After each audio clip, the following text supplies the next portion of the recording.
She pulled the ring off her finger and set it down on the table, slow and steady, while 200 people held their breath, waiting for her to weep. Abigail Carter did not weep. She had just watched the man she was promised to marry walk his mistress across the floor and kiss her hand in front of the whole county. And before the candles burned down, she would leave him standing there and marry the one man on earth he feared.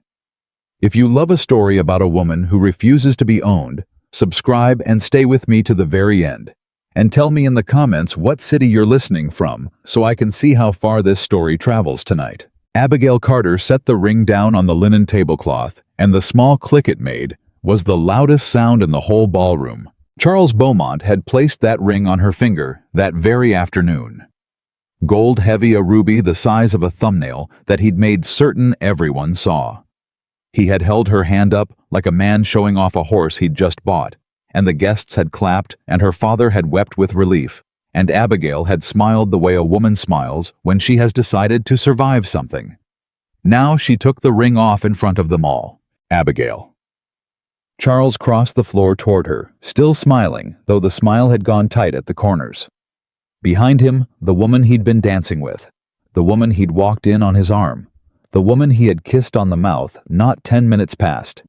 In full view of every soul in the county, stood watching with her chin lifted.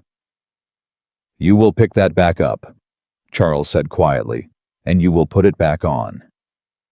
"No," Abigail said. "I don't reckon I will." He reached her, took her wrist. His fingers closed around it the way a manacle closes, and he leaned in close, so the crowd couldn't hear, though the crowd had stopped even pretending to talk. "You are making a scene," he said. "In my house. At my expense." "You made the scene, Charles." She kept her voice level. It cost her everything to keep it level. "I only came late to it. I danced with a woman. You kissed her." Abigail looked down at his hand around her wrist, then back up at his face. "You kissed her hand, and then you kissed her mouth, and you looked over her shoulder at me while you did it. So don't stand here and tell me you danced with a woman. I have eyes. 200 people have eyes." Charles Beaumont was 38 years old, and he had never in his life been told no by anyone who wasn't already rich enough to say it. There was a thing that happened in his face when Abigail said it, a small flicker gone quick, a crack in something he had spent a great deal of money to make look like marble. "Let go of my wrist," Abigail said. "You'll thank me for tonight one day," he said low. "Every wife needs to learn early that a husband is not a poem, he is an arrangement. You'll learn it kinder now than later. Let go of my wrist, Charles." He held on a breath longer than he needed to just to prove he could, and then he let go. Abigail stepped back and put her hand at her side and did not rub the ache out of it because she would not give him that. Her father came out of the crowd like a man wading through deep water. Ezra Carter had aged 10 years in 6 months, and every one of those years was owed to Charles Beaumont. He put a hand on Abigail's shoulder, and his fingers were shaking. "Abby," he whispered. "Abby, girl, whatever this is, we'll speak of it at home. Not here, not in front of the people who came to watch me sold," Abigail said gently, and her father flinched like she'd struck him. She hadn't meant it to land that hard. She loved him. That was the trouble. She had always loved him too much to save herself. "You don't understand what you're doing," Ezra said. "You don't understand what we owe this man. I understand exactly what we owe him." Abigail turned so she could see her father's whole face, the deep lines in it, the fear. $11,000, the east fields, the mill, the north pasture, and Mama's house that she was born in. "I understand it, Papa. I've done the sums more times than you have. I did them last winter by candlelight when you thought I was asleep." "Then you know we have no choice." "I know you have no choice," she said. "You signed the papers, but I never signed anything. Nobody asked me to sign. They only asked me to wear the ring and smile and be grateful, and I did it, Papa. For you. I did all of it for you. Right up until an hour ago, I was going to do it for the rest of my life." Ezra's chin trembled. "What changed?" "He did," Abigail said.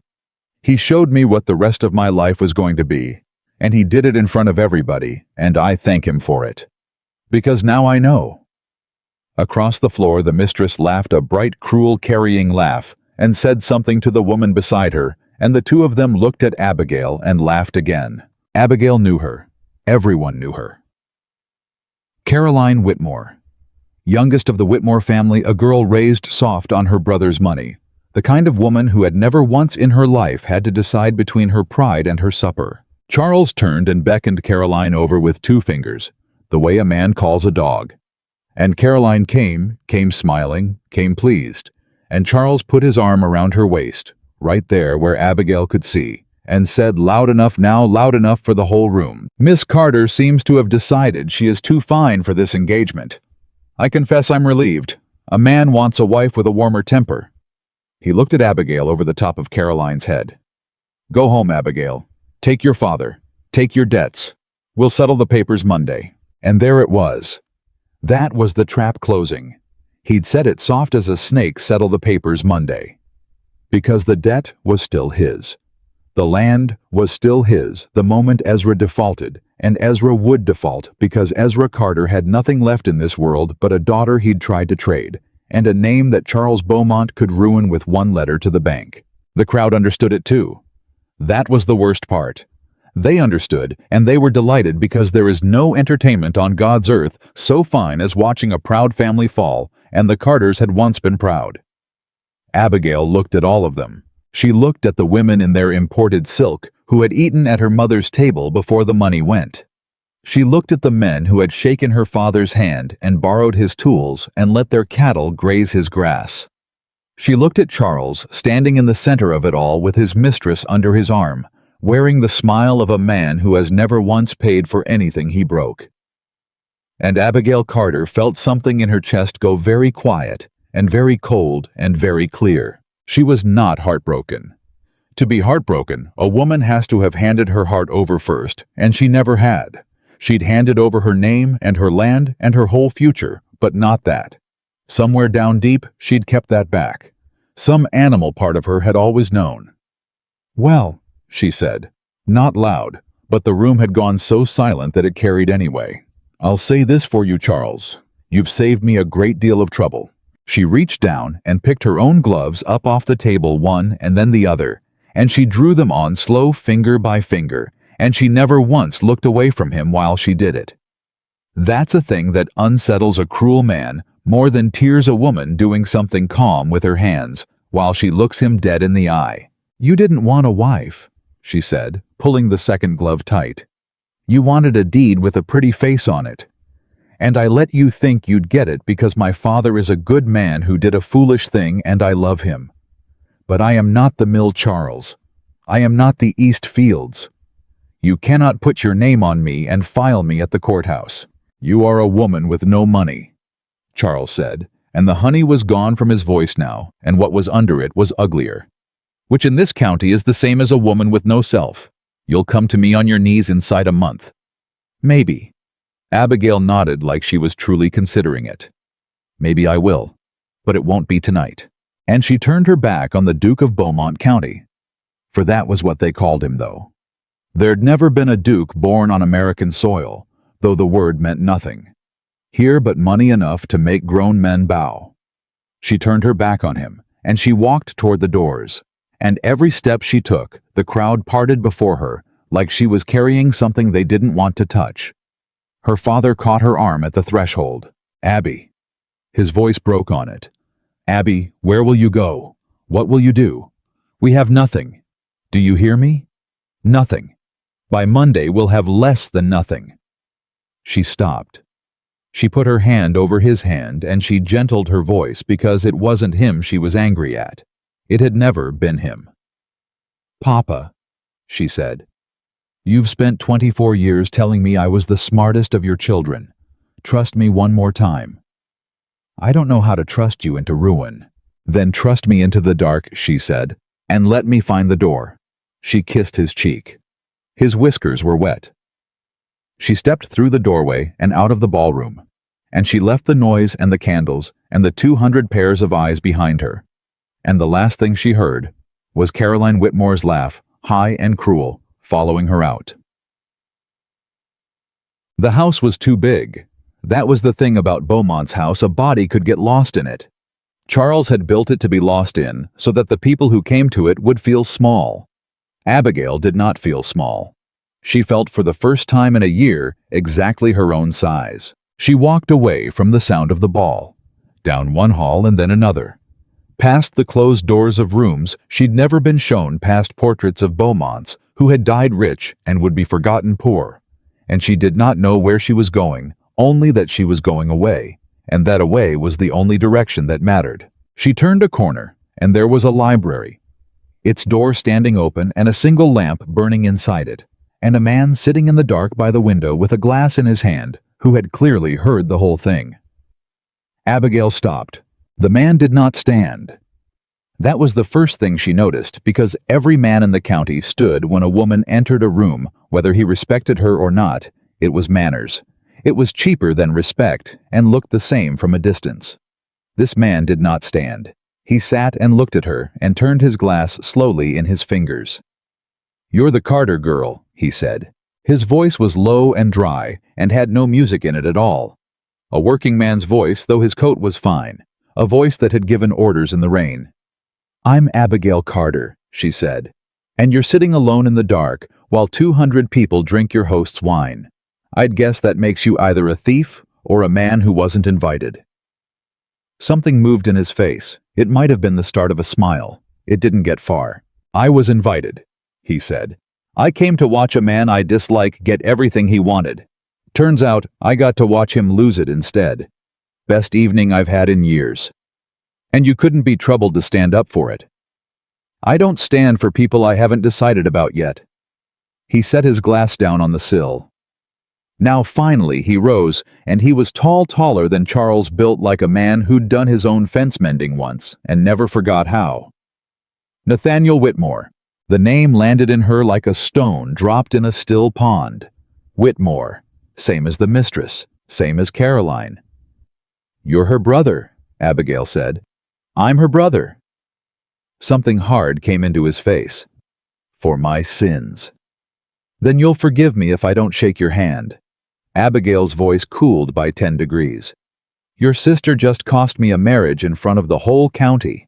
"My sister," Nathaniel Whitmore said, "is a fool who thinks Charles Beaumont is going to make her a duchess. He won't. He'll use her the way he uses everything, and when he's done, he'll set her out on the road, and she'll come crying to me, and I'll take her back because that's what her mother made me promise before she died."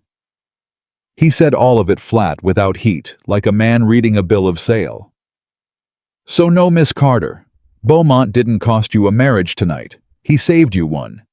And if you were as smart as your face says you are, you already know that." Abigail stood very still. Because he was right, and she hated that he was right, and she hated more that a stranger sitting in the dark had said out loud the exact thing she'd been telling herself for the last quarter hour. "You've been listening," she said. "This whole time. The walls in this house are thin, and Beaumont talks loud."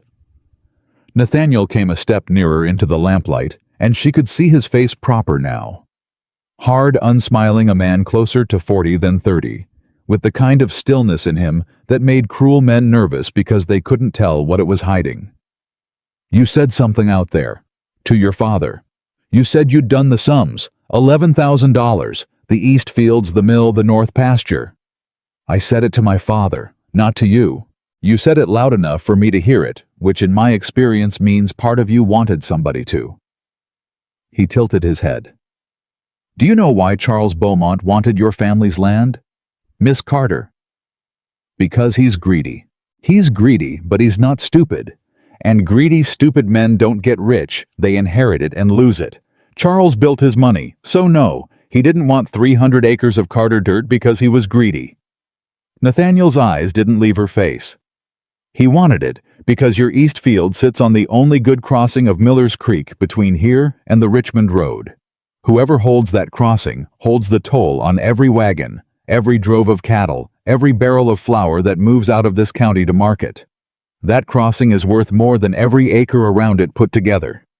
And I'd bet my whole name that your father doesn't know it, And I'd bet my life that you didn't either. Abigail's mouth had gone dry. That's not... She started and stopped. Because she was doing the sums again, quick in her head the way she always did, and the sums were coming out wrong in a way that had bothered her for months, and that she'd never been able to name. Charles had offered too much. $11,000 of forgiven debt for land that wasn't worth $8. She'd told herself he was overpaying for her. She'd let herself believe in the smallest, meanest corner of her heart that maybe a rich, cruel man had wanted her a little, and that had made the whole thing bearable. And it had been a lie. It had all been about the crossing. She hadn't even been the prize. She'd been the paperwork. You look like you're about to be sick, Nathaniel observed. I'm not going to be sick. She was not going to be sick. She pressed the back of one gloved hand hard against her mouth and breathed until the room stopped tilting. You're telling me my father signed away that land for a debt that was never as big as he thought it was? I'm telling you, your father is being robbed, and the robbery's dressed up as a rescue, and the wedding was the ribbon on it. Nathaniel folded his arms. You want to know how I know? Because I tried to buy that crossing 3 years ago. Beaumont outbid me. Not with money your father wouldn't sell to me on account of my family, and his going back a ways bad blood old story. So Beaumont did it the long way. He bought your father's debts one at a time, quiet from the bank, from the merchants, from the feed store, until he held every note your family had. And then he offered to make it all disappear. For the girl and the land. He let that sit. For you. Abigail lowered her hand. Why are you telling me this? She said. Because I want that crossing. There it was. No flowers on it. No pretty words. She almost respected it. Of course you do, she said. So you're just another man who wants my land. You'll forgive me if I've had my fill of those tonight. I'm a man who wants your land, Nathaniel agreed. But I'm not the man who wants to own you to get it. That's the difference. And if you're as clever as I think, it's the only difference that matters right now, because those are your two choices. Beaumont, who'll take your land and your name and your whole life and give you a ring and a cage. Or me, who'll take a business arrangement plain and written and equal and give you your freedom in exchange. You don't even know what you're offering. I know exactly what I'm offering. He didn't raise his voice. He never raised his voice. She'd noticed that about him for a long time to come. I'm offering to pay off your father's debts, all of them. 11,000 or whatever the real number is once I get an honest man to look at the books. In return, I get a partner's share in the crossing. Not the land you keep, the land your family keeps, the land your mother keeps, her house she was born in. I get the toll rights, split fair on paper before a judge where Beaumont can't touch it and can't undo it. And what makes you think I can give you any of that? I'm not the deed holder. My father is. Your father's a broken man who will sign whatever the last person to speak to him tells him to sign, which right now is Beaumont. Nathaniel took another step, and now he was close enough that she had to look up to hold his eyes, and she did hold them. She would not look away. But there's one way to take that pen out of Beaumont's hand for good. One way to put your family's affairs beyond his reach where no letter to the bank can touch them. One way that a court in Virginia will honor over any debt, any note, any arrangement Beaumont's got. Which is, marry me, Nathaniel Whitmore said. Tonight. The lamp guttered. Somewhere far off in the great house the music swelled and turned, and 200 people danced who had watched her fall.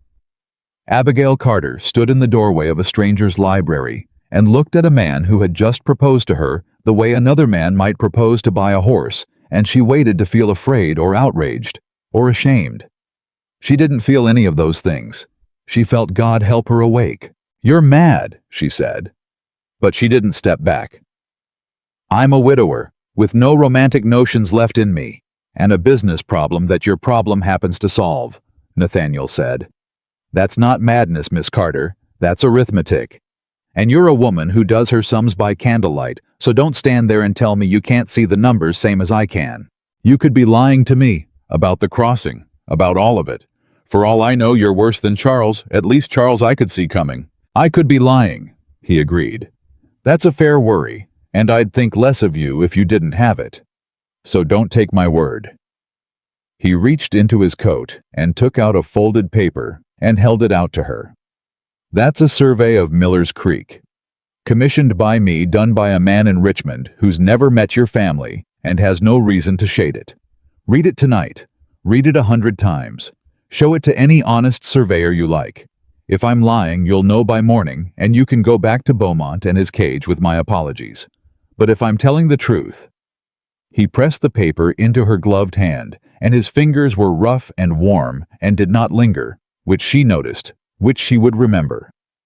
"If I'm telling the truth, then you have until Monday, Miss Carter, because Monday your father signs, and then that crossing belongs to Charles Beaumont forever, and there won't be a court in this country that can pry it back out of his hands."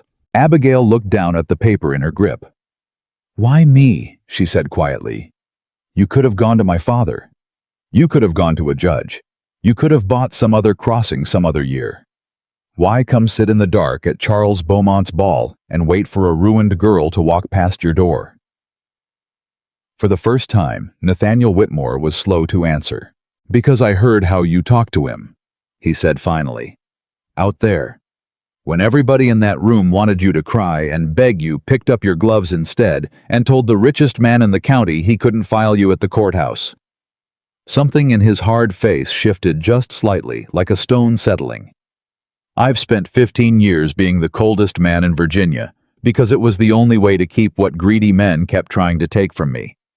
I know what it looks like when somebody decides to stop being afraid. I saw it happen to you tonight in real time in front of 200 people. And I thought, there's a person I can do business with. There's a person who won't fold. That's a cold reason to choose a wife. I'm a cold man." He said it without apology.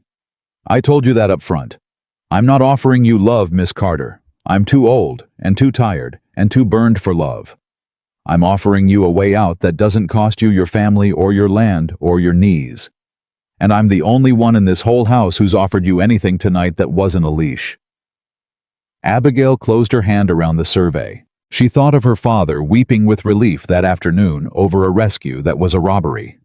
She thought of her mother's house, the house her mother was born in, where her mother had died 2 winters ago, holding Abigail's hand and telling her, "Don't you ever let them make you small. Abby, you're the tallest thing I ever grew." She thought of Caroline Whitmore's laugh chasing her out the door.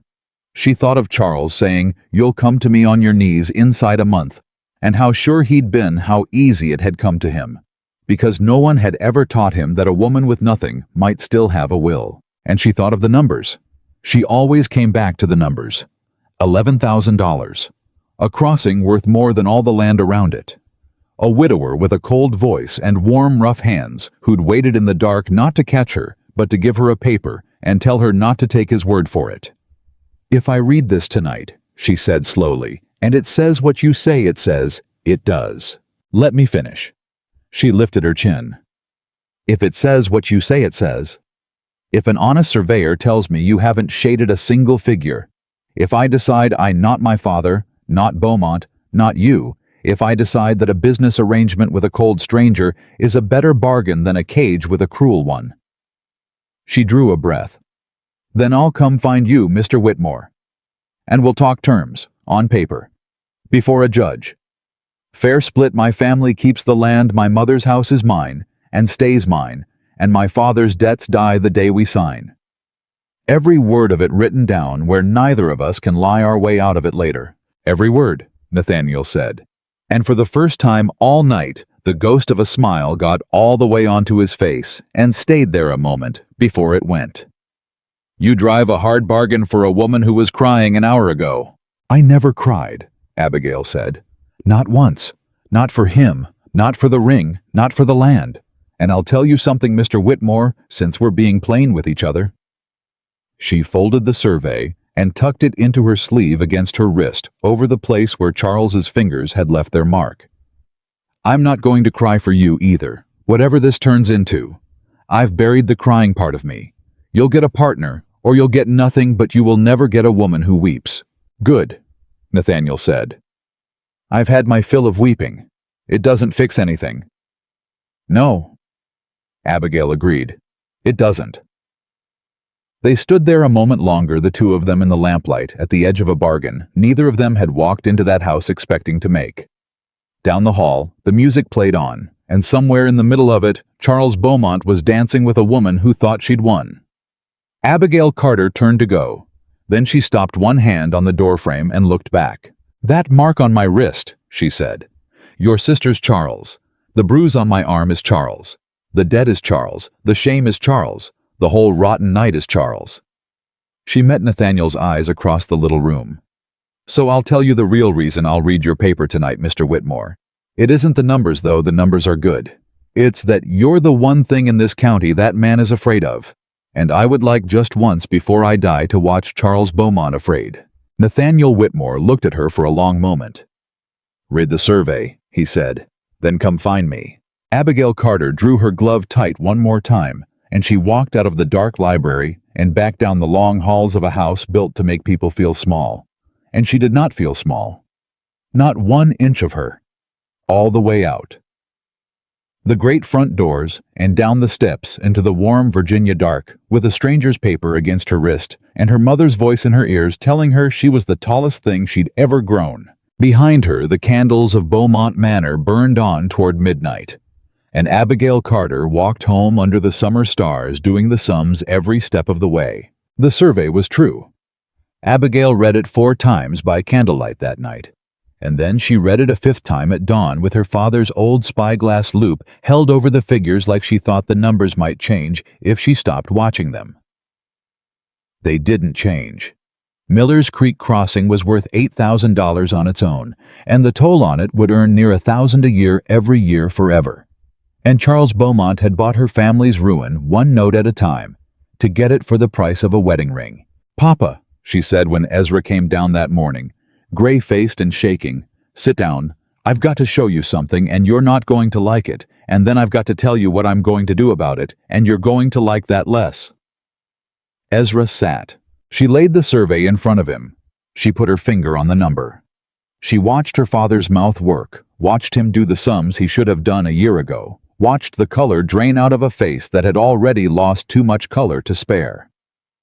"8,000, he whispered. "For the crossing alone.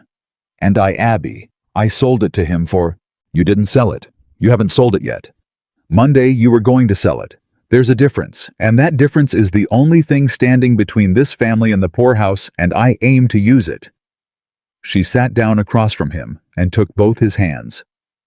"There's a man named Whitmore who'll pay off every debt you owe. All of it. And he doesn't want the land. He wants a partner's share in the toll split fair on paper. Mama's house stays yours. The fields stay ours. And Charles Beaumont never touches a foot of it." Hope flared in her father's eyes, and then right behind it, fear. "Whitmore.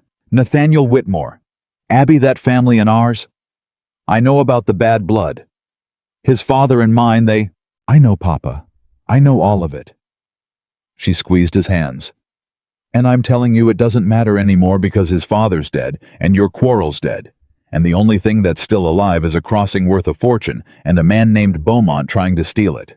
So you can hold your grudge or you can keep your land. You cannot do both." Ezra stared at her. "How does a man like Whitmore pay off $11,000 in debts he's got no stake in?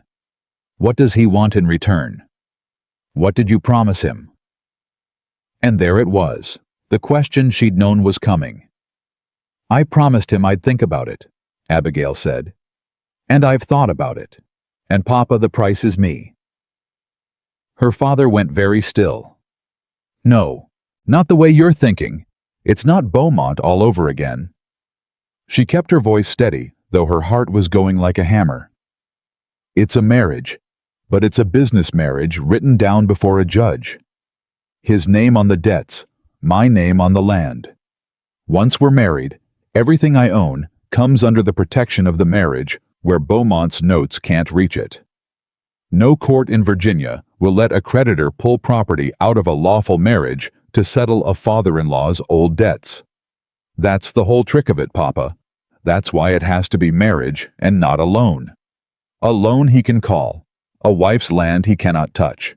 You'd tie yourself to a stranger, a cold hard stranger, for land. I'd tie myself to a stranger to keep you out of the ground, and Mama's house out of Beaumont's ledger, and my own neck out of a cage."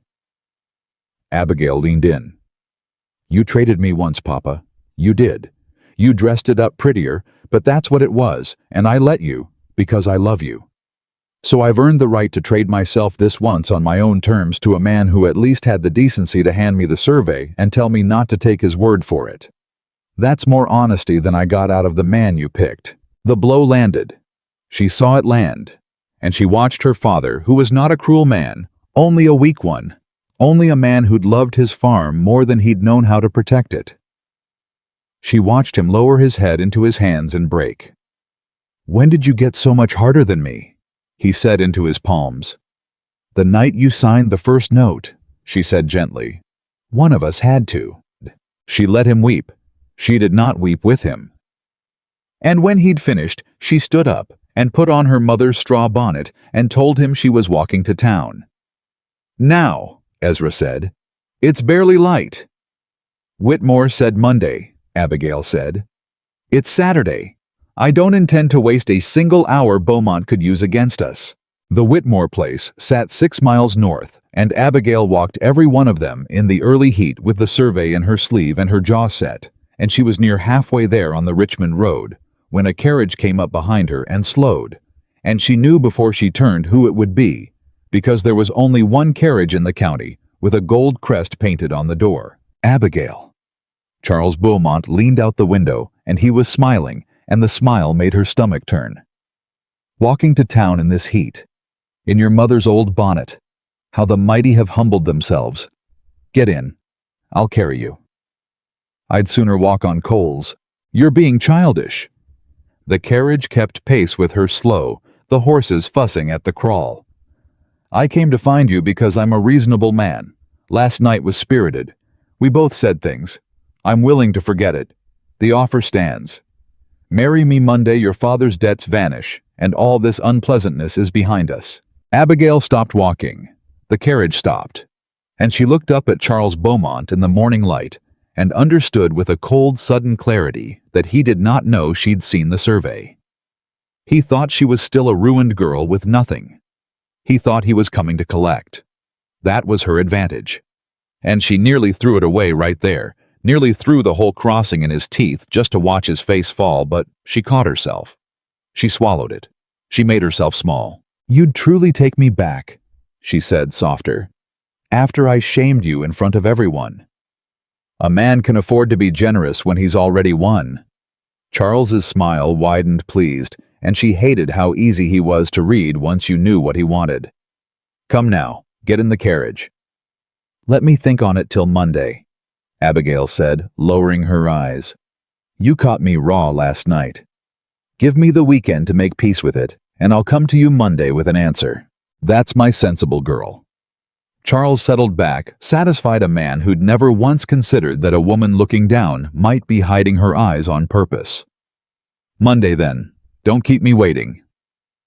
The carriage rolled on toward town, and Abigail stood in the road and watched the gold crest shrink into the dust, and she let out a breath she felt like she'd been holding since the ballroom. "Monday," she said to the empty road. "Yes, we'll settle everything Monday." And then she walked faster. Nathaniel Whitmore was in his own barn when she got there, in his shirt sleeves mending a stall door with his own 2 hands, which was not a thing the richest man in the county was supposed to do, and was the first thing about him that made her believe he might actually be different. He looked up when her shadow fell across the doorway. He did not seem surprised to see her. "You read it," he said. "I read it 5 times. And Charles Beaumont passed me on the road 20 minutes ago and offered to take me back," Abigail said, "and I told him I'd give him my answer Monday, and I smiled at him while I said it, and he believed me, because he thinks I'm a beaten woman with no cards left to play." She stepped into the barn. "So I'll ask you plain, Mr. Whitmore, before I let myself feel anything about any of this. Did you shade one single number on that survey? No. Would you swear it before a judge?" "I'd swear it before God, a judge, and your dead mother," Nathaniel said, setting down his hammer. "But you shouldn't take my swearing. Take Amos Pell in town. He's the honest surveyor. Show him my paper. Let him check every figure. I'll pay his fee." "I already sent word to Amos Pell," Abigail said. "This morning, before I left. He's checking it now. Nathaniel Whitmore looked at her for a long moment, and then he did the thing he almost never did, which was smile all the way, and it changed his whole hard face for a second into something younger. "You didn't wait for me to suggest it," he said. "I don't wait for men to suggest the obvious," Abigail said. "It wastes time we don't have. If Pell says your paper's honest, I'll marry you Sunday before Monday comes, before Beaumont knows the ground's moved under him. If Pell says you lied, he won't. If Pell says you lied, I'll walk out of here and you'll never see me again, and you can find some other ruined girl to build your bargain on. Those are the terms. Do we understand each other?" "We understand each other," Nathaniel said. And they might have shaken on it right there, might have sealed the whole thing clean and simple, except that was the exact moment a rider came pounding up the Whitmore lane at a dead gallop. And the rider was Amos Pell's boy, red-faced and breathless. And what he shouted changed everything. "Miss Carter! Miss Carter, you here? Mr. Pell says come quick. Beaumont's men. They came to his office not an hour past. They took the county survey records. All of them cleaned out the whole cabinet. Said it was on court order. Mr. Pell says somebody told Beaumont you'd sent for him." Abigail's blood went to ice. "Somebody told Beaumont," she said, because there it was. Charles hadn't come up that road to take her back. Charles had come to keep her talking, to keep her smiling and stupid on the roadside while his men rode into town and stripped the survey office bare, so that when she went to Amos Pell to prove the crossing's worth, there'd be no records left to prove anything. He'd known. Somehow he'd known she'd figured out the crossing. And there was only one way he could have known. Nathaniel had gone very still beside her. "Whoever told him," he said slowly, "knew you'd sent for Pell. That's since dawn. That's inside your own house, Miss Carter, or inside mine." Abigail's mind raced. Who knew her father knew? She'd told her father at breakfast, and her father had gone out to the well while she readied to leave, and she'd thought nothing of it. And how long had he been out there? And who might have? No, not her father. Her father was weak, but he loved her. But someone in her father's house was not her father. "The house girl," Abigail whispered. "Delia. Papa hired her back in the spring when we couldn't hardly feed ourselves. I always wondered how we afforded her. Charles pays her. Charles has been paying her to sit in my father's kitchen and listen. That's how he stayed one step ahead the whole time. That's how he knew about the crossing before I did. She's been in my house for 4 months telling him everything." "Then we've got a bigger problem than a snitch," Nathaniel said, and his voice had gone cold and flat and dangerous. "Because if Beaumont's cleaned out the survey office, he's not planning to marry you Monday. He's planning to have your father sign the land over before Monday today while you're out here and can't stop it, and then there's no marriage he needs at all. He never needed you. He needed the crossing, and now he thinks he can take it clean." The ground dropped out from under Abigail. Her father, alone in the house, weak, weeping, guilt-ridden, easy to lead, and Delia in the kitchen, and Charles Beaumont's carriage that had passed her on the road going toward town. But that could turn around. That could double back. That could be at her father's door within the hour, with a stack of papers and a pen, and a soft, cruel voice saying, "Sign here, Ezra, and make all your troubles go away." "He'll go to my father," Abigail said. "Right now, today, while I'm 6 miles away." "Then you're 6 miles too far," Nathaniel said, and he was already moving, already shouting for a horse, already pulling the barn doors wide. "My fastest horse is saddled in 2 minutes. You ride astride, or you don't ride at all, and I don't much care what the county thinks of a woman riding astride, and neither should you." "I can ride astride." Abigail was hauling her skirts up already. "I've ridden astride since I was 6, don't you fret about me." "Good." He threw the saddle on a tall roan, cinched it hard, spun to face her. "You ride, I follow. You'll beat him to the house if you go now and go hard. But Miss Carter—" He caught her arm as she reached for the reins, and his grip was urgent, but not cruel. Nothing like Charles's grip, and she registered the difference even now, even in the middle of the fear. "Listen to me. If Beaumont's already there, if your father's already signing, you do not fight him alone in that house. You wait for me. You hear a cornered rich man is the most dangerous animal God ever made, and I will not have your death on my conscience along with everything else. He won't touch me. He bruised your wrist in front of 200 witnesses, Nathaniel said. What do you think he'll do with none? That stopped her for half a breath. Then she pulled her arm free and swung up into the saddle. Then you'd best ride fast, Mr. Whitmore, she said, and wheeled the roan around, because I'm not waiting for anything. And she was gone out of the yard and down the lane and onto the Richmond Road at a flat gallop, her mother's bonnet torn off in the wind and left behind in the dust 6 miles of summer road between her and a father she loved too much to lose. She rode like she'd never ridden in her life.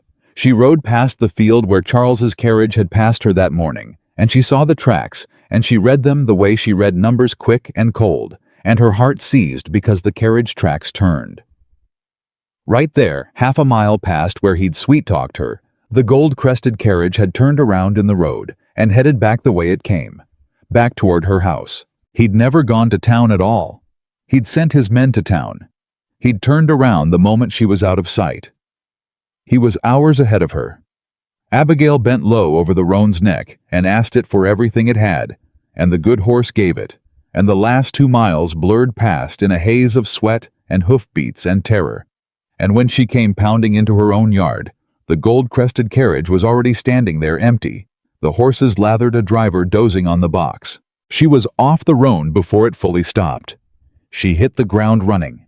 She threw open her own front door, and there in the front room stood Charles Beaumont with a paper spread on the table and a pen in his hand, and her father sitting before it, gray and trembling, the pen already halfway to his fingers. "Papa, don't—" Abigail screamed. Ezra's hand froze. Charles Beaumont turned around slow, and the smile he wore was the ugliest thing she had ever seen on a human face because it was not surprised. He had wanted her to arrive. He had timed it. He had wanted her to run 6 miles and burst through that door just in time to watch and be able to do nothing. "Abigail," he said pleasantly, "you're just in time to witness your father's signature. Come in. Shut the door. You're letting in the heat." Papa put the pen down. Abigail's chest was heaving. She stepped into the room, and she made herself walk slow, made herself find the cold, clear place inside her even now. "Whatever he's told you, don't sign it. That crossing is worth $8,000 on its own. He's stealing it. He's stealing everything from us and calling it a rescue." Something flickered in her father's eyes. The survey, the number, the thing she'd shown him that morning, and his hand drew back from the pen an inch. Charles saw it. Charles's smile thinned. "Your daughter," he said to Ezra, smooth as poured cream, "has fallen under the influence of Nathaniel Whitmore. You know the Whitmores, Ezra. You know what that family did to yours. And now, Nathaniel's filled her head with numbers and lies to steal this land for himself, and she's brought his poison into your own house." He turned the pen in his fingers. "The debt is real. The debt is due. I am the only man offering to forgive it. Sign, and you keep your name and your dignity. Refuse, and I'll have the sheriff put you off this land inside the month, and your daughter can watch you die a pauper. Those are the only 2 paths in front of you, old man. Choose." Ezra Carter looked at the pen. He looked at his daughter. He looked at the man who had ruined him wearing the mask of the man who would save him.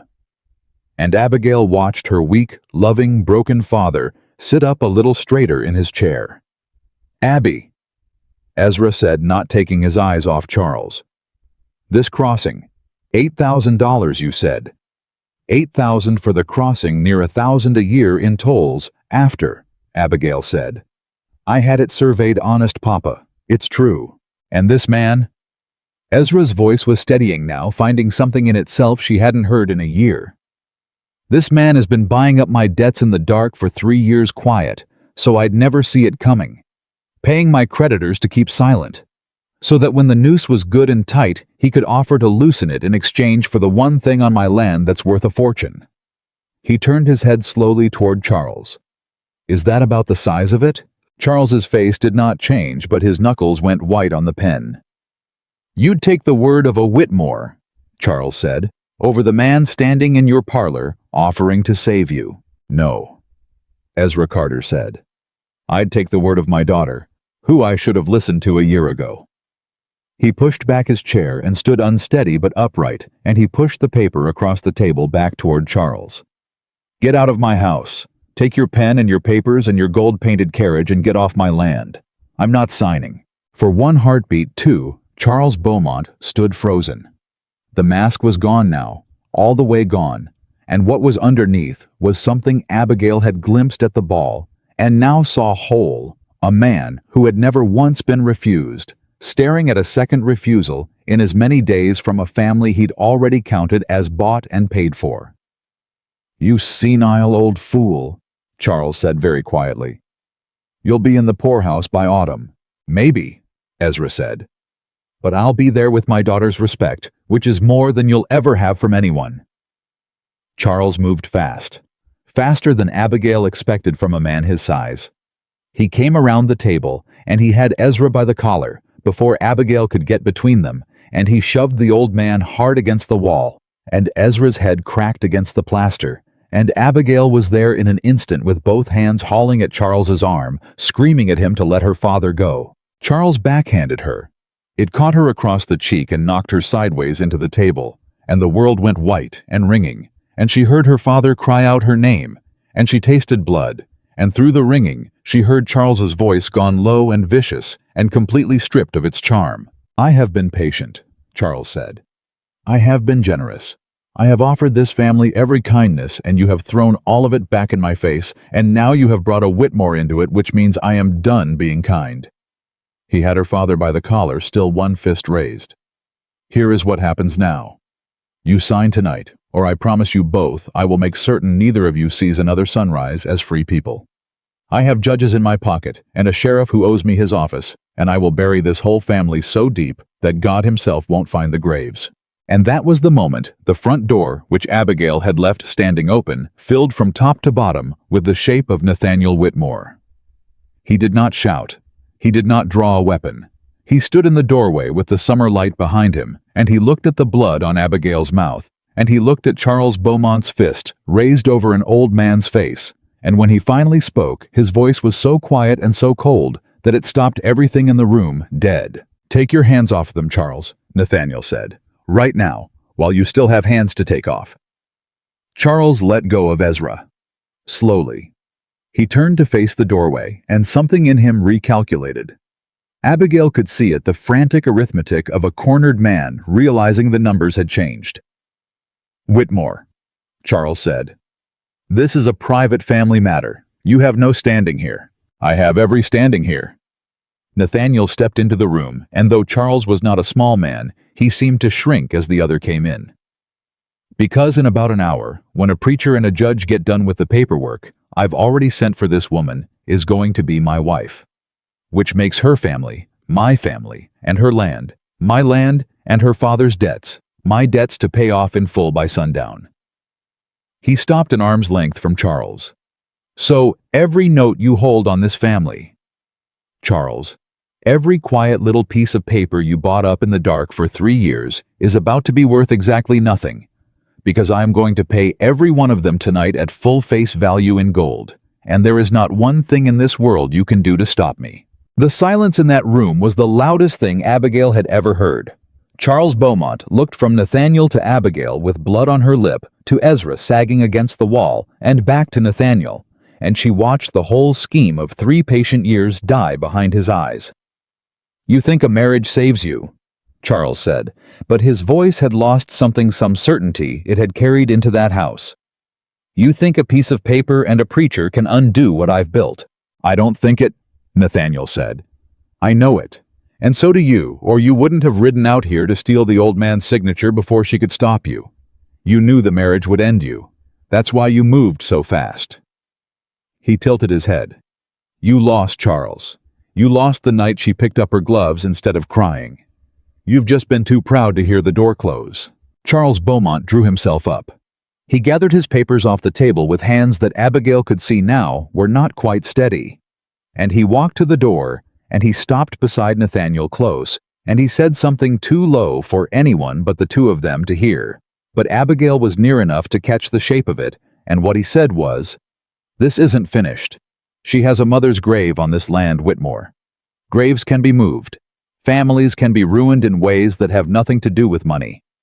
You've made an enemy tonight who does not forget."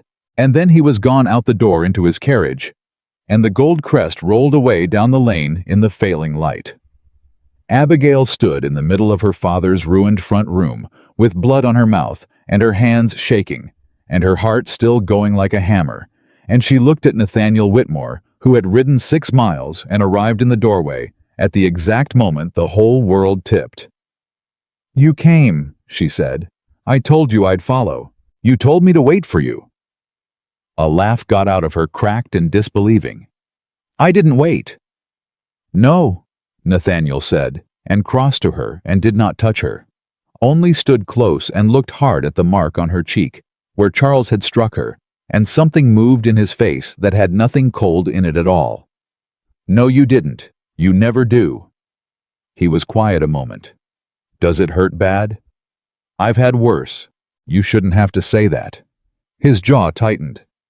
A woman shouldn't have a whole life of worse behind her at 24. Ezra Carter pushed himself off the wall, one hand pressed to the back of his head where it had struck the plaster, and he looked at the tall stranger standing close to his daughter, the son of a family he'd hated his whole life, the man who'd just walked into his house and driven Charles Beaumont out of it. "Mr. Whitmore," Ezra said hoarsely, "I have hated your family for 30 years. "I know it, Mr. Carter. And you just saved my life, and my daughter's." Ezra swallowed hard. "I don't know what to do with that." "You don't have to do anything with it tonight," Nathaniel said. "Tonight you just have to say yes. Because that man will be back, and next time he'll come with the sheriff and a court order, and the only thing on God's earth that stops him is your daughter and me standing up before a judge tonight and making this family untouchable." He looked at Abigail. "It's your choice. It was always your choice." "I meant that. Say the word and I send for the preacher. Say the word and I ride home and you never see me again. But whatever you're going to say, Miss Carter, say it fast. Because Charles Beaumont is already thinking of what he does next, and I would very much like to be married before he's done thinking." Abigail Carter wiped the blood from her lip with the back of her hand. She looked at her father upright for the first time in a year. She looked at the door where her enemy had stood. She looked at the cold, hard stranger, who kept turning out in every moment that counted to be standing exactly where she needed him. And she found the cold, clear place inside her, and she made her choice, and it was hers all the way. Hers the first thing in a year that no man had chosen for her. "Send for the preacher," Abigail said. "Tonight, before that man draws another breath thinking he's won." The preacher came near midnight, roused from his bed by one of Nathaniel's riders, and a purse of silver, and he stood in Ezra Carter's front room, rubbing sleep from his eyes and reading the marriage lines by the light of a single lamp, while a judge Nathaniel had also sent for, sat at the table, drawing up the deed that would tie Abigail's land to her name inside a lawful marriage where Charles Beaumont could never reach it. "You're certain of this child," the preacher said to Abigail low, while the judge scratched away at the papers. "Marriage is a sacrament, not a shield. A woman ought to marry for more than to spite an enemy." "I'm not marrying to spite him," Abigail said. "I'm marrying to survive him.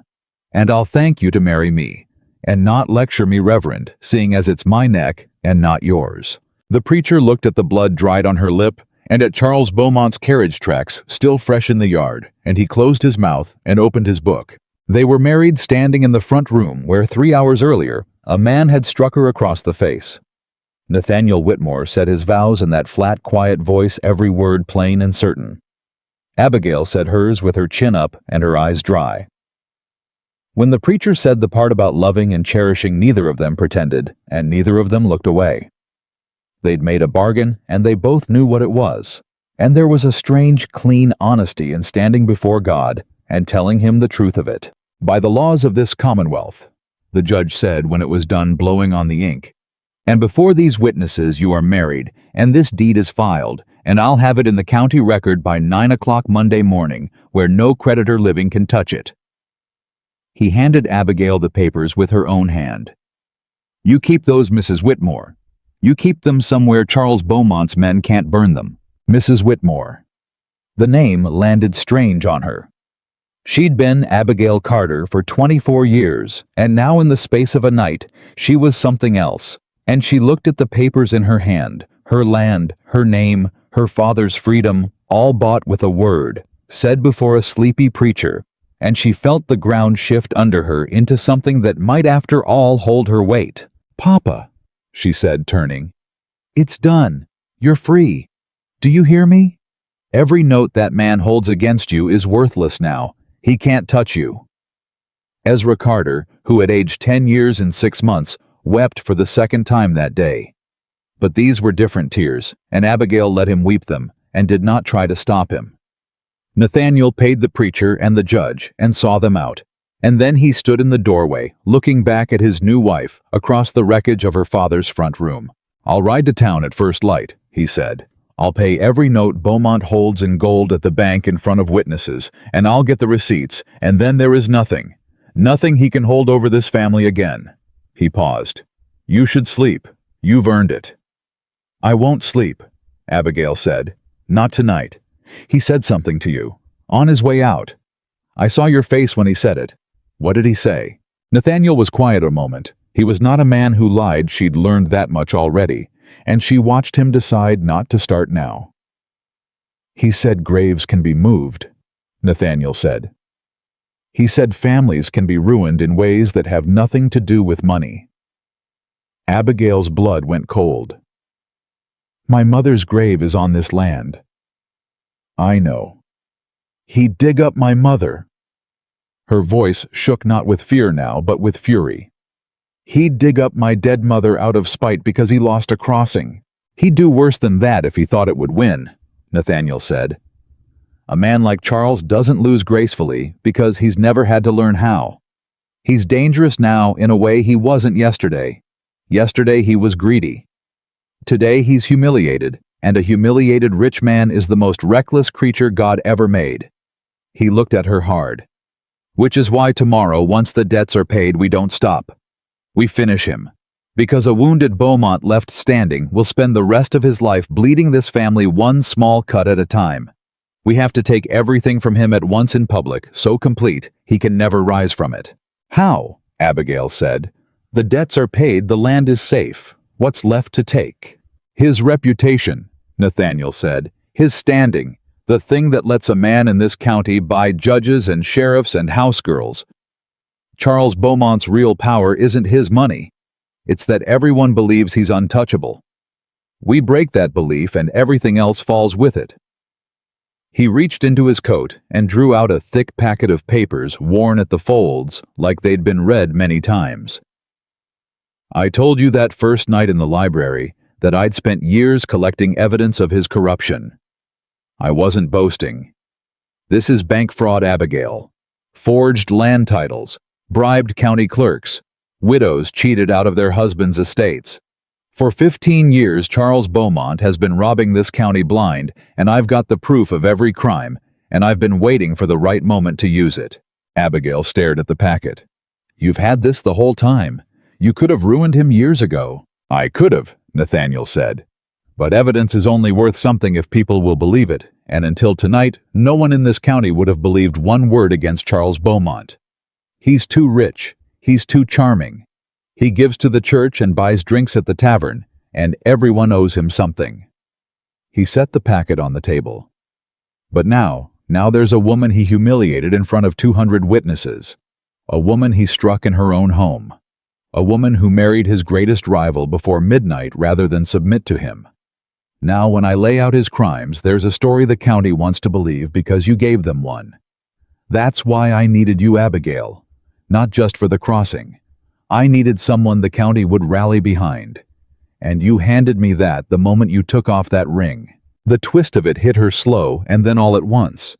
She'd thought she'd been the one making the bargain. She'd thought she'd walked into that library and driven a hard deal. And all along, Nathaniel Whitmore had seen further than she had understood before she did. What she could become, had known that a ruined girl picking up her gloves in a ballroom was worth more to his 15-year war than all the evidence in his coat. "You used me," she said quietly. "I made a bargain with you," Nathaniel said, and he did not flinch from it. A fair one, written and equal exactly as I promised. Your family saved, your land's yours, your father's free. Every word of that is true, and none of it cost you anything. But yes, I also saw that you were the key I'd been waiting for. I'm not going to pretend I didn't. You told me that first night you'd never weep for me, and I'd get a partner or nothing. Well, a partner sees the whole board, Abigail, so I'm showing you the whole board. He held her eyes. The question is whether you want to help me flip it over. Abigail looked at the packet of evidence. She looked at the man who'd married her 3 hours ago. She thought about being used and being needed, and how thin the line was between them, and how she'd spent her whole life on the wrong side of it, used by her father, nearly used by Charles, and how this was the first time a man had at least done her the courtesy of showing her the game and asking her to play. Widows cheated out of their estates, she said. You said that. How many? 7 that I can prove. Likely more. Are they still living, these widows? Most of them. Poor now, scattered. Charles left them nothing. Abigail's jaw set. Then we don't just ruin him, we give them back what he stole. She looked up. That's my price for helping you flip the board, Mr. Whitmore. We don't do this for revenge. We do it to make right. Every widow he robbed gets her estate back out of what we take from him. You want a partner? That's what your partner wants. Take it or leave it. Something happened in Nathaniel Whitmore's hard face. A slow, quiet astonishment. The look of a man who had planned a war for 15 years and just been shown a piece of it he'd never thought of himself. You'd give away half the winnings, he said, to women you've never met. I'd give away all of it, Abigail said, to women who were sold the same way I was and had no one ride 6 miles to stop it. My mother used to say a person's worth isn't what they can take. It's what they're willing to give back. I couldn't save myself alone. But I can help save them. She held out her hand across the table the way men shake to close a deal. Partners, Mr. Whitmore, real ones. On those terms or no terms at all. Nathaniel looked at her outstretched hand. And then he took it, and his grip was warm and rough and sure, and he shook it once firm. Partners, he said. On your terms. And then quieter, like the words cost him something. My wife made me a better man in the space of one handshake. I didn't think that was possible anymore. Abigail pulled her hand back before it could mean too much. Don't go soft on me, Whitmore. We've got a duke to bury. They rode to town at dawn, the two of them, and Nathaniel paid every note Charles Beaumont held against the Carter family in gold on the bank's front steps, in front of the banker and 2 clerks, and half the town come to gawk because word travels fast in a county. And by sunup, everyone knew that Abigail Carter had married Nathaniel Whitmore in the dead of night, and they'd come to see if it was true. It was true. And the county watched the richest man's greatest rival hand over $11,000 in gold to free a family that man had spent 3 years trying to devour. And something began to turn in the way people talked, and Abigail could feel it turning standing there on the bank steps with the receipts in her hand. But Charles Beaumont did not sit still. Word of the marriage reached him by breakfast, and word of the debts being paid by noon, and by mid-afternoon, Charles had done the thing Nathaniel warned he would do. He'd gone to the sheriff, and the sheriff had gone to a judge, and by evening there was a warrant out for Abigail Carter's arrest, and the charge was theft. Theft, Abigail said when the news reached the Whitmore house where she'd moved her father for safety. Theft of what I've never stolen a thing in my life. The survey, Nathaniel said grimly, reading the warrant a writer had brought. The Miller's Creek survey, Amos Pell's copy. Charles is claiming you conspired with Pell to steal it from the county records, the same records his own men cleaned out yesterday. He's turning his own crime around and pinning it on you. And the judge who signed this warrant is Harlan Boyd, who owes Charles his seat on the bench and who will convict you of anything Charles tells him to. Abigail felt the trap close. It was a beautiful trap, she had to admit, even as it closed on her, because if she ran, she looked guilty, and if she stayed, she'd stand before a bought judge who'd send her to prison. And either way, she'd be out of the fight, and Charles would have a free hand to come after her father and her land through some other door. He can't make it stick, she said. I didn't steal anything. Pell has his own copy. I only borrowed it. He doesn't need to make it stick, Nathaniel said. He needs you in a cell. He needs you disgraced and gone while he regroups. A woman in jail can't stand up in a public square and tell the county what he did to her. That's what he's buying with this warrant, your silence and your absence. He crushed the paper in his fist. He's smarter than I gave him credit for. He's not trying to win the land anymore. He's trying to win the story. He knows the county's turning against him, and he's trying to turn you from the wronged woman into a common thief before the story can set. Abigail stood very still, and the cold, clear place inside her opened up wide, and she began to do the sums, not of money now, but of moves of who held what, of where the weakness was in a rich man's beautiful trap. Harlan Boyd, she said slowly. The judge. He owes Charles his seat. What else does he owe? Nathaniel looked at her. What do you mean? You've got 15 years of evidence in that packet. Forged titles, bribed clerks, cheated widows. Is Harlan Boyd in it? Did Charles ever bribe him? Buy him? Is there paper on it? Slow understanding dawned in Nathaniel's eyes. He crossed to his desk and pulled the packet and went through it page by page, and Abigail watched his face, and she knew before he spoke that she'd found the crack. 19 years ago, Nathaniel said quietly, Charles Beaumont paid $400 to a man named Harlan Boyd to rule in his favor in a land dispute. I have the receipt, Boyd's own signature. It's the bribe that started Boyd's whole career. Charles has owned him since before he was ever a judge. He looked up. This is the thread. This is the loose thread in the whole thing. Boyd's the judge who signed your warrant, and Boyd's the judge in Charles's pocket, and I can prove exactly how Charles got him there. Then here's what we do, Abigail said, and now the words came fast, the plan assembling itself in her mind the way a column of figures resolves into a sum. I don't run. Running makes me guilty. I turn myself in publicly in the town square in daylight in front of everyone. I demand a public trial, an open one everyone welcome to watch. Charles will love that. He'll think he's got me right where he wants me disgraced in front of the whole county. She stepped closer. And then in that open courtroom in front of every soul in the county and a judge who thinks he's about to convict me, you stand up, Nathaniel, and you present that receipt. You prove that the judge trying me for theft is himself a bought man, bribed by the very man bringing the charge. You put Charles Beaumont's whole rotten machine on trial in the middle of my trial, and you do it where he can't stop it, can't clean out the records, can't send the sheriff because it's all happening in the open, in one afternoon in front of 200 witnesses. Nathaniel Whitmore stared at his wife. That's insane, he said slowly. If it goes wrong, you go to prison. If Boyd throws out the evidence, if the sheriff clears the room, if any one thing fails, Charles wins and you're gone. It won't go wrong, Abigail said. Because we won't do it alone. The widows Nathaniel, the 7 widows Charles robbed. You bring them to that courtroom. You put them in the front row. And when you present the evidence, you don't just prove Boyd's bribe, you let those 7 women stand up one at a time and tell the county what Charles Beaumont took from them. Let the county hear it from the mouths of the women he ruined. A judge can throw out a piece of paper. He can't throw out 7 grieving widows and a woman he watched get struck in the face. The story does the rest. Her voice dropped. That first night you told me you needed me because the county would rally behind me.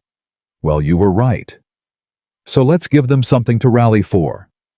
Let's fill that courtroom with everyone Charles Beaumont ever wronged and let him try to convict us all. The Whitmore house was silent for a long moment. Then Nathaniel Whitmore laughed a short, disbelieving, delighted sound, the laugh of a man who'd fought a war alone for 15 years and just watched his brand new wife find, in a single evening, the one strategy he'd never dared to try. You've been a general your whole life, he said, and this county never once let you off the farm. My mother knew, Abigail said. She used to say I was the tallest thing she ever grew. She reached for her bonnet. Send for the widows, all 7. Quietly tonight so Charles doesn't hear it coming. and send word to the sheriff that Abigail Whitmore will turn herself in tomorrow at noon in the town square of her own free will, and will demand a public trial open to all." She fixed the bonnet in place. "Charles wants the story. Let's give him a courtroom full of it." But the trap Abigail set was not the only trap being laid that night, because Delia, the housegirl, the one who'd been in her father's kitchen for 4 months, telling Charles everything, Delia had not stopped listening, just because the Carters had moved to the Whitmore house. She'd come with them. Ezra had insisted on it out of habit and kindness, not knowing what she was, and Abigail in the whirlwind of the last 2 days had forgotten to be rid of her. And that night, while Abigail and Nathaniel planned the public trial, Delia stood outside the study door with a pitcher of water in her hands, and she heard all of it. The widows, the receipt, the plan to expose Judge Boyd in open court. And before dawn, she slipped out the kitchen door and ran the whole 6 miles to Beaumont Manor to sell one last secret for one last purse of silver. So that when Abigail Whitmore rode into the town square at noon the next day, her chin high to turn herself in before the whole assembled county. Exactly as she'd planned. Charles Beaumont was already standing on the courthouse steps waiting for her, smiling, and beside him stood Judge Harlan Boyd, and beside Boyd stood the sheriff with the warrant, and Charles let her get all the way down off her horse, let her walk halfway across the square in front of everyone before he spoke. "Mrs. Whitmore," Charles called out pleasant loud enough for all to hear. "How good of you to come, though I'm afraid you've wasted a fine speech. You see, I know all about your little courtroom scheme. The widows, the receipt, Judge Boyd here." He put a hand on the judge's shoulder. "I know every piece of it, and I've made some arrangements of my own." Abigail stopped in the middle of the square. The whole county watched, and she felt the ground she'd been so sure of tilt sickeningly beneath her feet, because he knew everything someone had told him, and her beautiful open-air trap was suddenly a trap with her inside it. "There'll be no public trial," Charles went on, savoring it. "Judge Boyd has reviewed the charges this morning and found sufficient cause to convict without a jury. A summary judgment, entirely legal, entirely within his rights. You'll be sentenced right here, right now, on the courthouse steps in front of everyone you hope to perform for. Theft of county records. 7 years. His smile widened. "And your husband's evidence, any receipt he tries to wave about Judge Boyd, will rule it inadmissible before he can read the first line.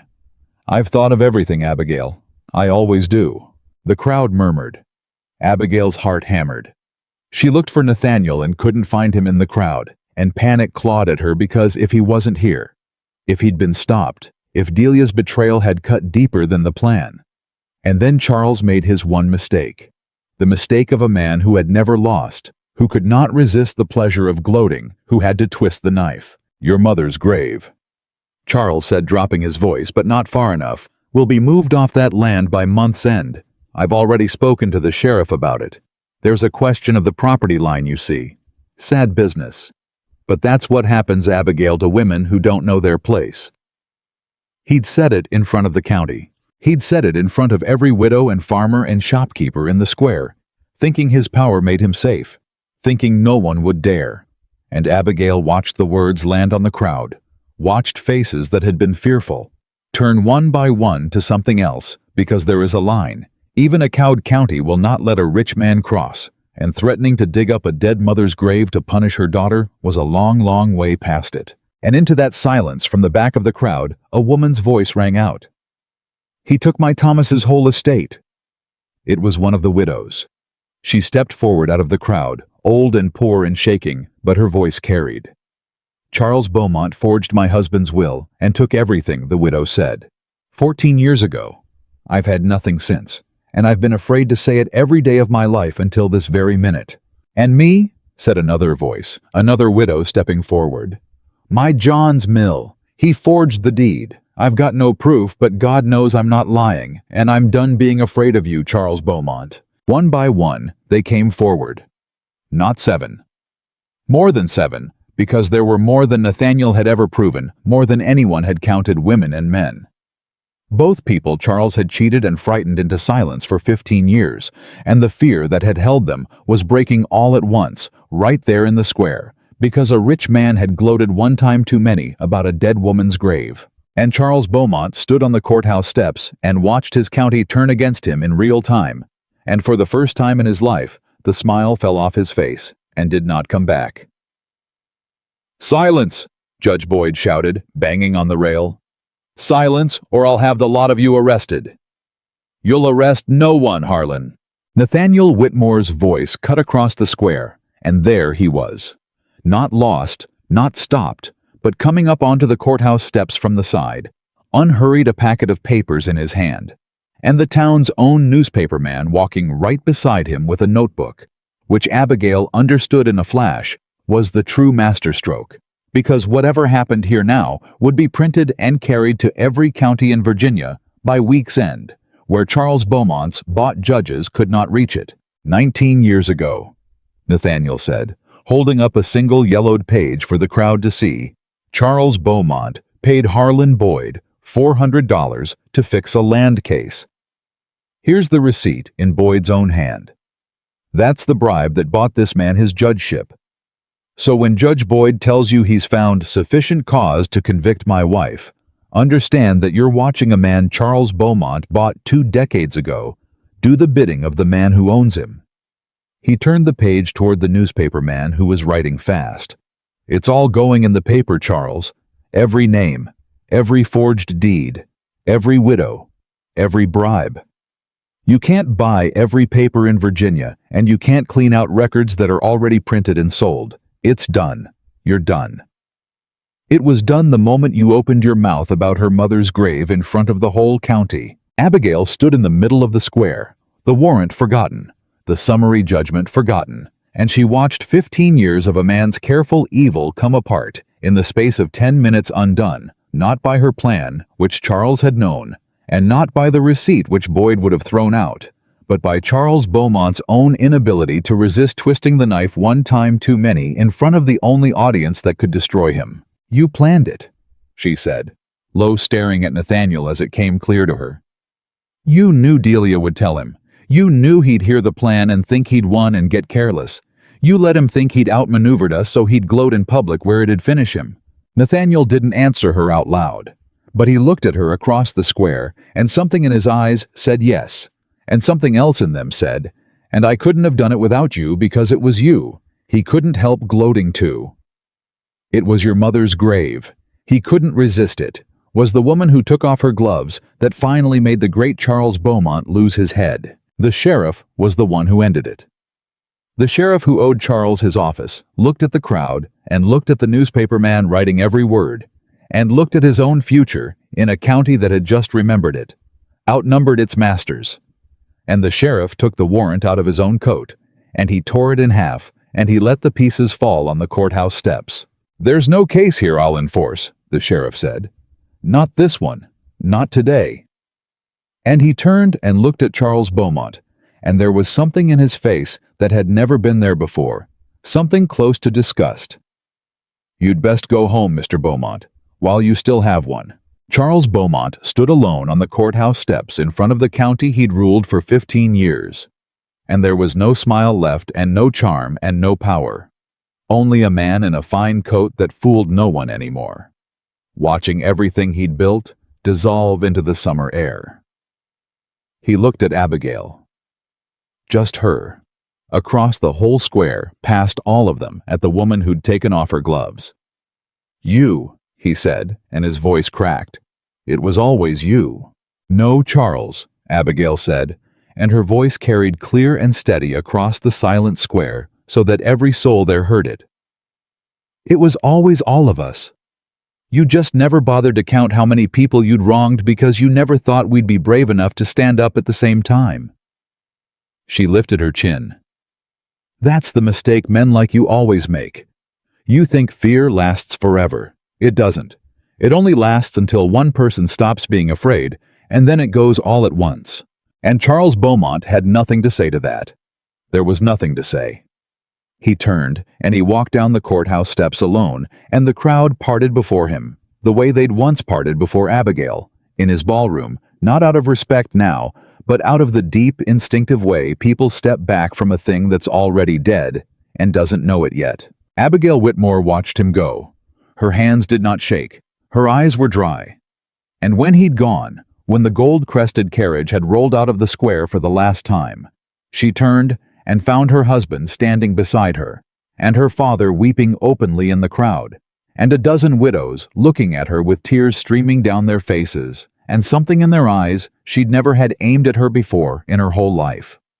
It took her a moment to name it. It was hope. The hope in those widows' eyes followed Abigail home, and it turned out to be a heavier thing to carry than fear had ever been, because fear at least only asked her to survive. Hope asked her to deliver. 7 estates, she said to Nathaniel that first evening back at the Whitmore house, spreading his 15 years of evidence across the long table in the study. More than 7 after today. Every one of those women stood up in that square, believing we'd give them back what Charles stole. And now we have to actually do it, which means untangling 15 years of forged deeds and bribed clerks and false wills, and proving in a court of law what happened to each and every one. And I want to know how, Nathaniel. Because standing in a square shouting is one thing, and standing in a courtroom with proof is another. We start with the paper, Nathaniel said.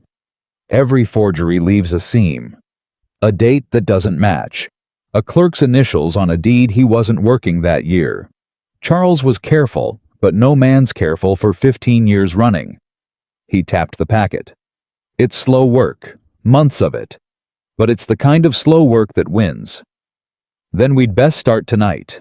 They started that night, and Abigail Whitmore, who had done her family's sums by candlelight for a year, turned that same cold, clear mind on Charles Beaumont's crimes.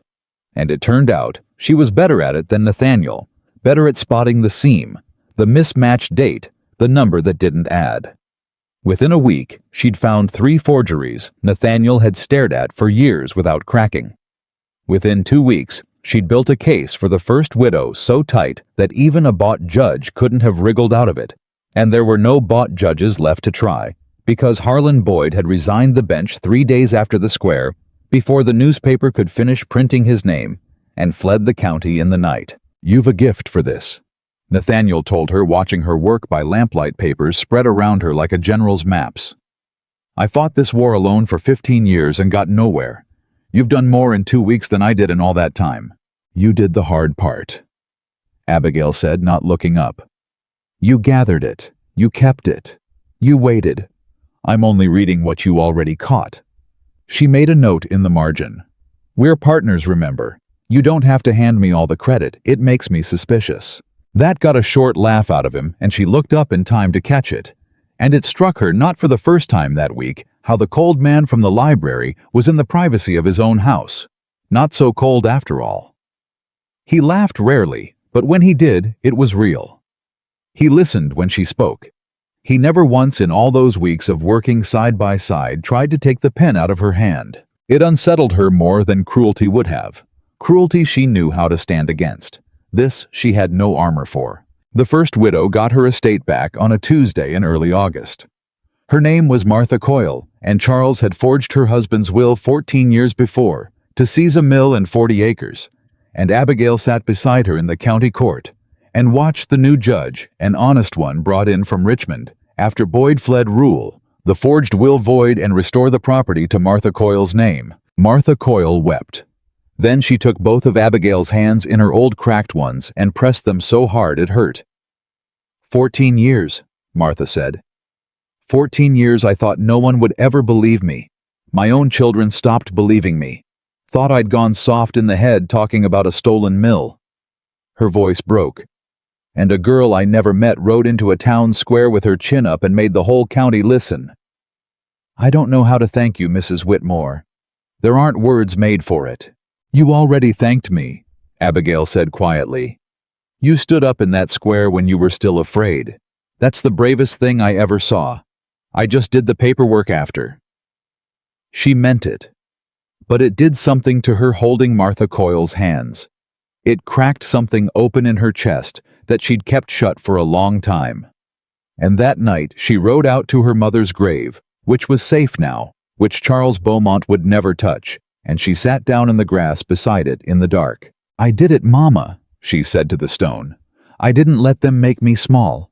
I found the tallest thing in me, like you said." She was quiet a while. "But there's a thing I don't know how to tell you, because you'd want to know it, and I don't have the words." She pulled up a blade of grass and turned it in her fingers. "I married a man for land and spite, Mama. A cold, hard stranger. A business arrangement plain and written, and I told him I'd never weep for him and he'd get a partner or nothing." She swallowed. "And I don't know when it happened, but somewhere in these weeks I stopped watching the door for him to turn cruel. And that scares me worse than Charles Beaumont ever did, because I know what to do when a man's cruel. I don't know the first thing about what to do when he's kind." The grave didn't answer, but saying it out loud made it real, and Abigail sat with it real for a long time before she rode home. The county changed around them that summer week by week.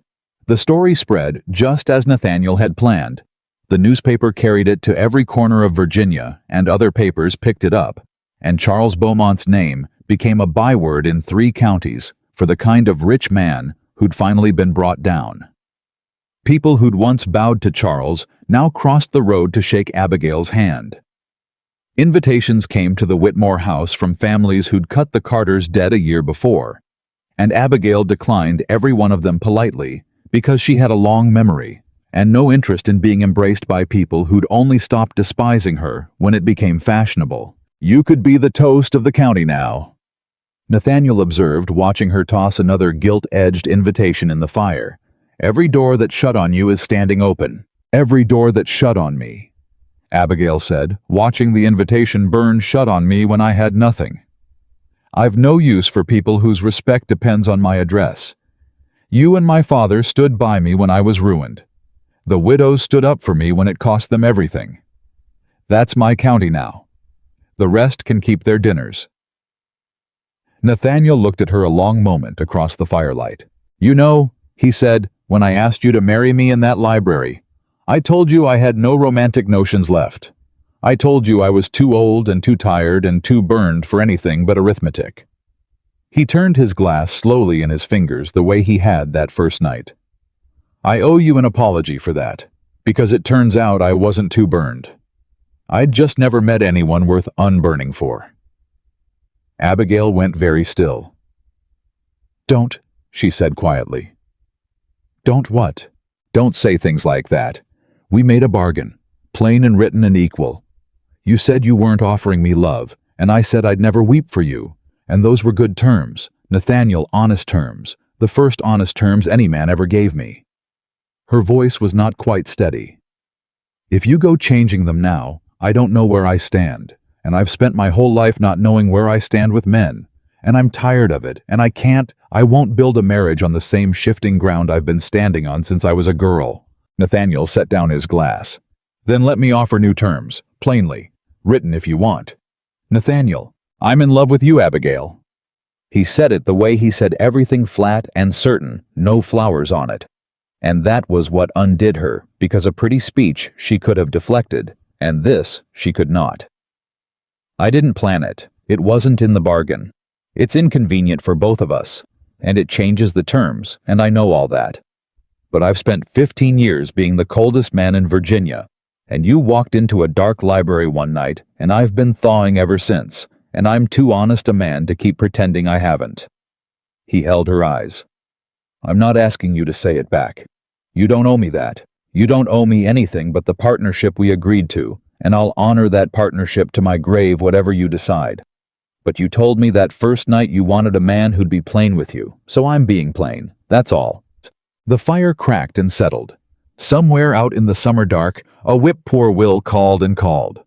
Abigail Whitmore stood in front of the fire with her heart hammering the way it had in the ballroom, the way it had on the 6-mile ride, and she understood that this was the same kind of moment, as those a moment where the ground tilted, and she had to choose fast with no one to tell her the right answer. But this time, the fear wasn't of losing her land, or her father, or her life. This time the fear was of wanting something for herself, just for herself. Not for the family, not for the widows, not for the crossing. For Abigail, the woman who had buried the wanting part of her so deep and so long ago, she'd near forgotten it was there. "I need time," she said finally. That's my honest answer. Not no, not yes. I need time because I don't trust it yet. Not you, I trust you. I trust myself. I don't trust that I know the difference between loving a man and being grateful to the one man who never once tried to own me. And I won't tell you I love you until I'm sure it's love and not just relief. You deserve better than my relief. And so do I. Nathaniel Whitmore looked at her for a long moment, and then he did something she didn't expect. He smiled, the full one, the young one, the one that changed his whole hard face. That, he said, is the least romantic and most honest thing anyone has ever said to me. And I think I love you more for it, which is exactly the sort of thing you didn't want to hear, so I'll stop. He picked his glass back up. Take your time, Abigail. I've waited 15 years for justice. I reckon I can wait a little longer for you. Partners first. Whatever else comes, comes. Partners first, she agreed, and her voice shook only a little, and she was grateful he pretended not to notice. But the peace of that summer was not to last because Charles Beaumont was not dead. Only fallen, and a fallen man with nothing left to lose is more dangerous than a rich one with everything. The news came at the end of August. Charles had lost his house. His lands, most of his fortune, the county had turned on him so completely that his own creditors, once too frightened to press him, now descended all at once, and Charles Beaumont went from the richest man in Virginia to a near pauper in the space of 2 months. But he did not leave. He stayed in a rented room above the tavern in town drinking, and every day he stayed, the thing curdling in him grew worse. And then, one morning, Abigail's father did not come down to breakfast. Ezra Carter had taken to riding out early to the old Carter land, not to work it, only to sit on it, to be on the ground he'd near lost, and now got to keep an old man making peace with a place. He'd ridden out at dawn as he always did. By 9, he hadn't come back. By 10, Abigail was riding the fence lines calling his name, and by 11, she found his horse standing riderless near Miller's Creek, and her heart stopped dead in her chest. Papa.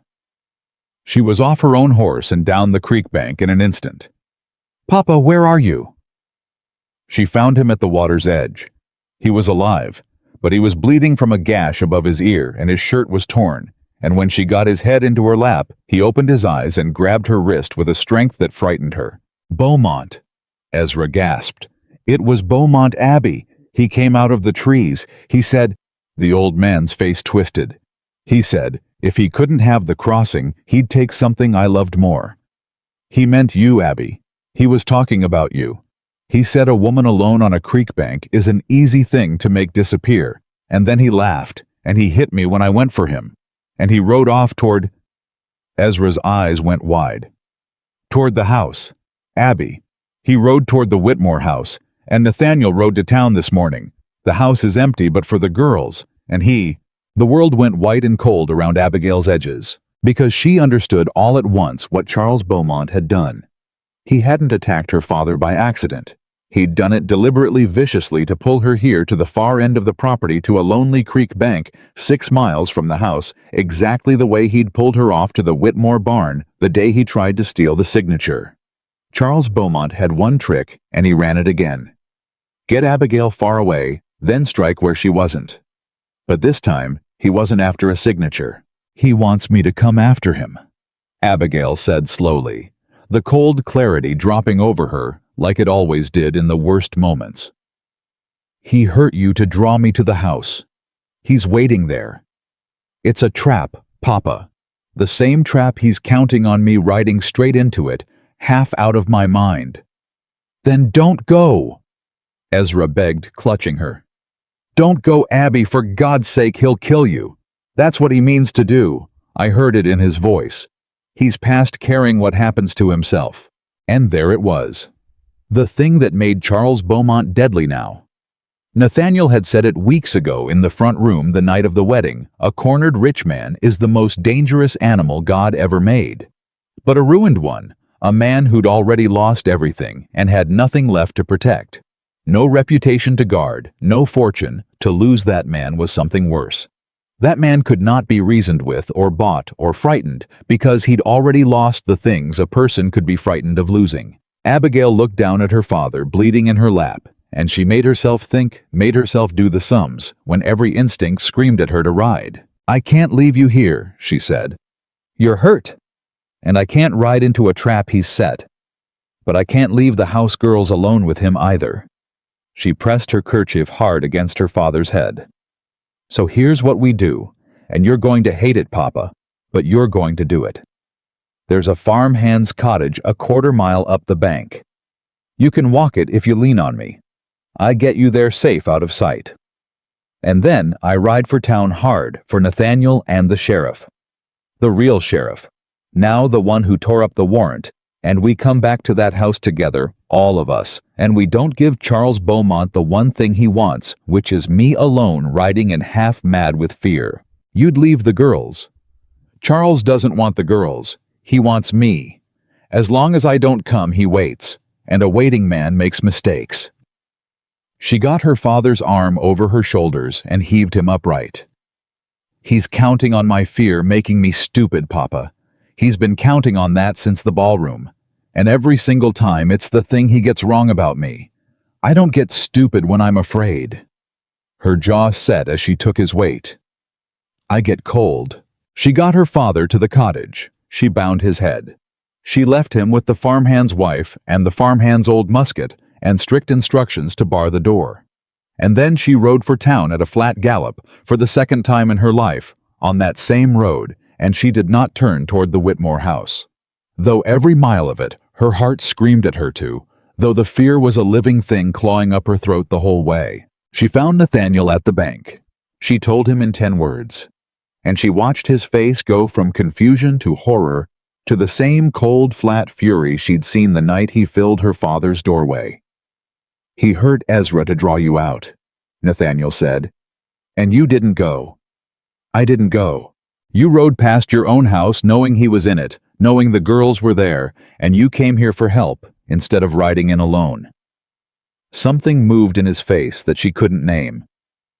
"Do you have any idea how few people on this earth could have done that ridden past the trap? Most people can't. The fear takes them straight in." "I told you," Abigail said. "I don't get stupid when I'm afraid." "No," Nathaniel said quietly. "You get cold. God help me, Abigail, I've never in my life been so in love with anyone as I am with you right this second. And this is the worst possible moment to say it. So let's go get that man out of my house." They rode back together, Nathaniel, Abigail, the sheriff, and 3 of Nathaniel's hands. And when they came up the Whitmore lane, they found Charles Beaumont sitting on the front porch steps of the Whitmore house in the summer afternoon light, a bottle in one hand and a pistol in the other. And the house girls nowhere in sight, because as they'd learned, the girls had slipped out the back and run the moment the ruined Duke came up the drive. Charles had been sitting on that porch for 3 hours waiting for a terrified woman to ride in alone. Instead, he watched 6 armed riders come up his enemy's lane at a walk unhurried in no fear at all, with the woman he'd meant to trap sitting straight-backed in the middle of them. He stood up slowly off the steps. He was thinner than he'd been at the ball. His fine coat was stained. And when he laughed, it was a broken, rattling sound with nothing left of the smooth cruelty it once had. "She didn't come," Charles said to no one to himself. "I hurt the old man and she still didn't come. What kind of woman doesn't come running when her father's bleeding? The kind you should never have made an enemy of," Abigail said, and swung down off her horse and stood in the yard facing him, with the whole of that cold clarity wrapped around her like armor. "You keep making the same mistake, Charles. You think the fastest way to a woman is through the people she loves. And every time you find out too late that the woman you picked doesn't break the way you expect. I stopped breaking the way you expect the night I took off your ring."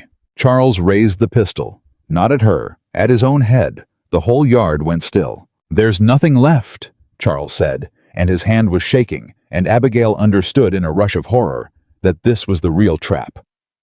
This had been the trap all along, not to kill her, but to make her watch, to leave her with the memory of it, to reach out from his own grave and put a stain on her that would never wash out. "You took it all. The house, the land, the name, the county. 15 years and a farm girl in her mother's bonnet took all of it in 2 months. So I'll take the one thing you can't give back to those widows. I'll make sure that every time you're happy for the rest of your life, you remember you watched a man die in your yard and did nothing." Nobody moved. The sheriff's hand hovered over his own gun and did not draw it because there was no shot to take that wouldn't end the same way. And Abigail Whitmore looked at the ruined man on the porch. The man who'd humiliated her, struck her, threatened her mother's grave, hurt her father, and who now wanted one last cruelty to make his death her burden. And she did the last thing anyone expected. She did the thing that had unsettled him in the ballroom and unsettled him ever since. She stayed calm. "No," Abigail said. "I won't watch, and I won't beg, and I won't give you that either." Her voice was steady, almost gentle, and it stopped Charles cold. "You want to make your death mine to carry. You want it to be the last thing you take from me. But it isn't mine to carry, Charles. It's yours. Everything you've done is yours. Every widow, every forged deed, every bruise, every threat, yours, all of it, and no clever last act on my porch changes whose hands did it." She took one step toward him, slow, and did not stop when he flinched. "I'm not going to fight you for that pistol. I'm not going to plead. I'm going to tell you the truth because nobody in your whole life ever did, and it's the one thing you've never been able to buy." Another step. "You are not powerful enough to ruin my happiness from a grave. You were never that powerful. You only ever had power over people who were afraid of you. And I'm not afraid of you, Charles. I stopped being afraid of you in a ballroom 5 months ago, and you've been trying to make me afraid again ever since, and you never once managed it, and you're not going to manage it now with a pistol against your own head." Charles Beaumont stared at her, and his hand shook and the whole yard held its breath. "So here's what's going to happen." Abigail went on, quiet and certain, close now, close enough to see the wet in his eyes. "You're going to put that pistol down, and the sheriff's going to take you, and you're going to stand trial for what you did to those widows in an honest court in front of the county. Not because I want revenge, I'm past wanting that, but because Martha Coyle deserves to look you in the eye across a courtroom, and so do the other 6, and so does every soul you frightened into silence for 15 years. You don't get to escape them with a bullet. You don't get the easy way out. You're going to live, Charles, and you're going to answer for it, and this is the thing you're truly afraid of. That's why your hand's shaking. It was never death that scared you. It was being made small in front of the people you looked down on. Well, that's coming for you now, and you can't buy your way out of it, and you can't die your way out of it either. Not on my porch, not today." For a long, terrible moment, Charles Beaumont did not move.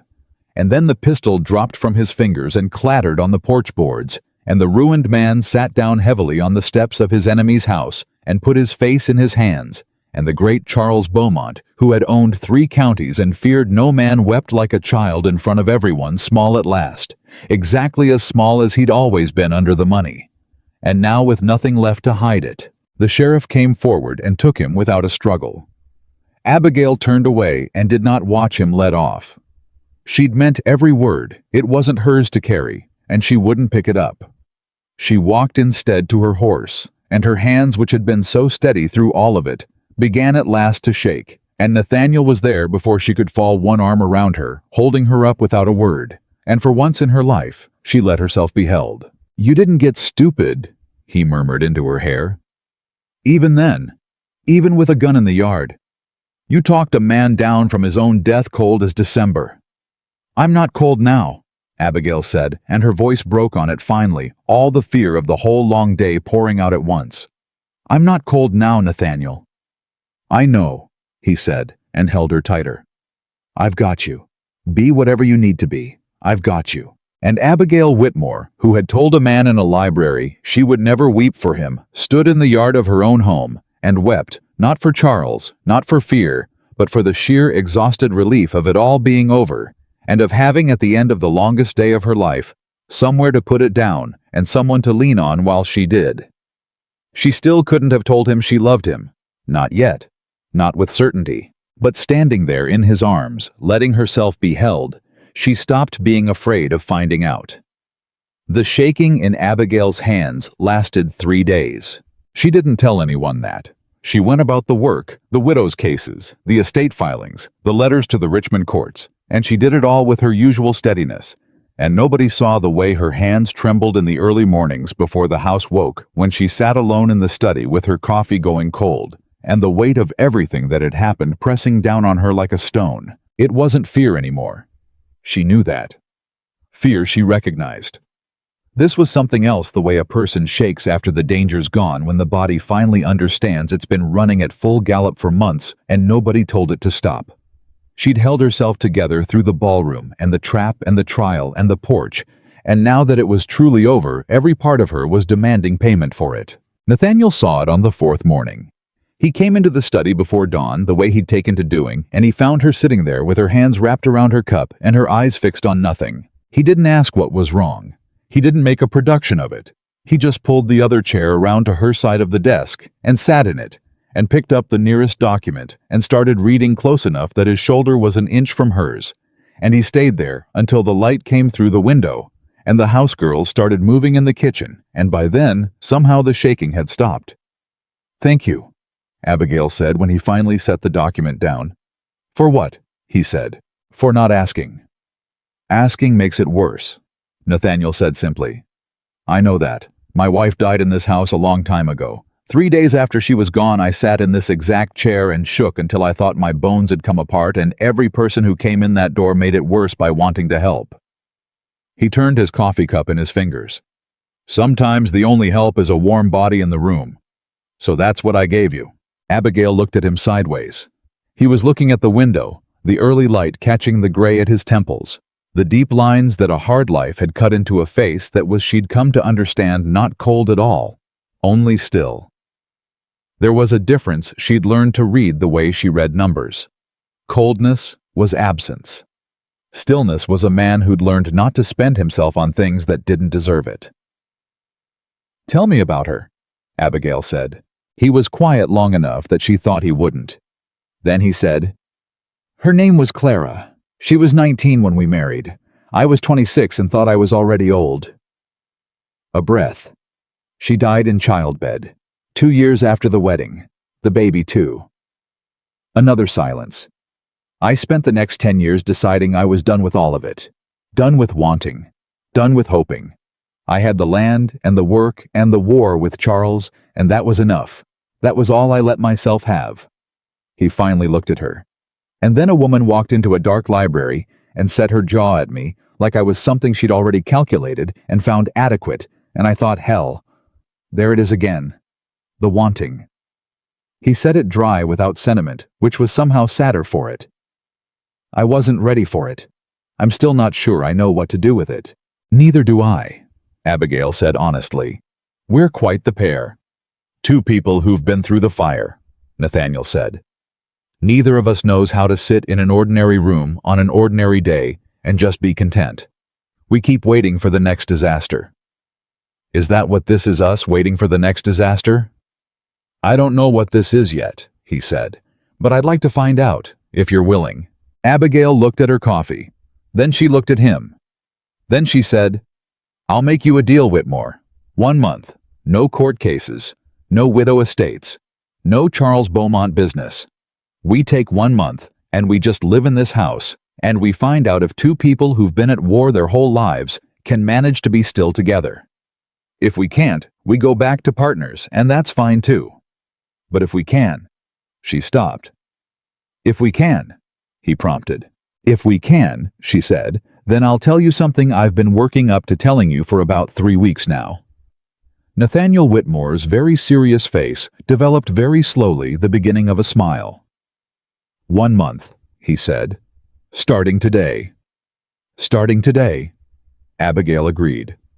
But the world, which had never once asked Abigail Carter's permission for its timing, did not wait a month before delivering the next thing she had to reckon with. Charles Beaumont's trial was set for the 3rd week of September, and the week before it, his sister Caroline Whitmore came to the Whitmore house. She came alone on foot, which told Abigail everything, before the woman opened her mouth, because Caroline Whitmore had not walked anywhere voluntarily in her life, had been carried in carriages and sedan chairs since she could remember, and walking 6 miles of Virginia road in the late summer heat meant she'd had no other option.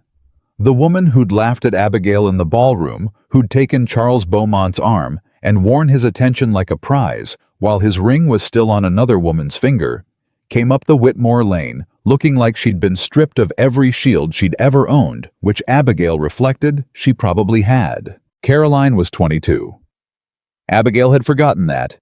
Looking at her on the doorstep, thin, now poorly dressed, the bright cruelty bleached out of her face by 6 months of consequences, she looked exactly 22. "I have nowhere else to go," Caroline said. That was all. No preamble, no apology, no speech.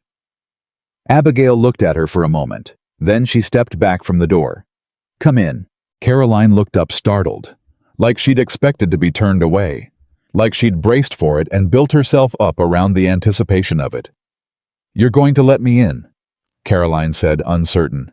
"I'm going to let you in, put something in front of you to eat, and then you're going to tell me what you need. And then I'm going to figure out what I can actually do about it. And if the answer's nothing, I'll tell you plain, and you'll go find another road." Abigail's voice was even, not warm, not cruel. "But I'm not going to leave you on the doorstep because you're 22 years old, and you made a stupid choice, and you've paid for it, and that's enough." Caroline Whitmore walked into her brother's house and sat at the table where her brother's wife put bread and cold meat in front of her, and she ate like a woman who hadn't eaten yesterday, and Abigail sat across from her and waited. "Charles promised he'd marry me," Caroline said finally. "I know you know that. I know everyone knows it. And I knew the whole time. I think I knew that he was saying it to have me, not because he meant it. But he said it so well. He was very good at saying things the way you wanted to hear them." "Yes," Abigail said. "He was. And then when it all fell apart, when Nathan brought out the evidence and the county turned, Charles went cold, just cold, like I'd never been anything to him at all." Caroline wrapped both hands around the cup Abigail had given her. "Which I suppose I hadn't. I'd just been away to humiliate you, which I suppose worked in the ballroom before it stopped working." Her jaw tightened. "I'm not asking for your sympathy. I know what I did. I stood there and I laughed at you, and I knew it was cruel, and I did it anyway because I was young and stupid, and Charles made me feel chosen." She looked up. "I came because Nathan is the only family I have, and I don't know if he'll see me. And I thought if you'd let me in the door, maybe that meant something." It was a strange kind of bravery, Abigail thought, coming to the woman you wronged and saying all of that without flinching. Not the big ballroom kind of bravery, not the porch with a pistol kind, but the small grinding kind that asked nothing back except not to be shut out. "I'll speak to Nathaniel," Abigail said. "I won't tell him what to do, but I'll speak to him." When she found him in the barn an hour later, she gave him the plain account of it, same as she always did. No opinion first, only the facts.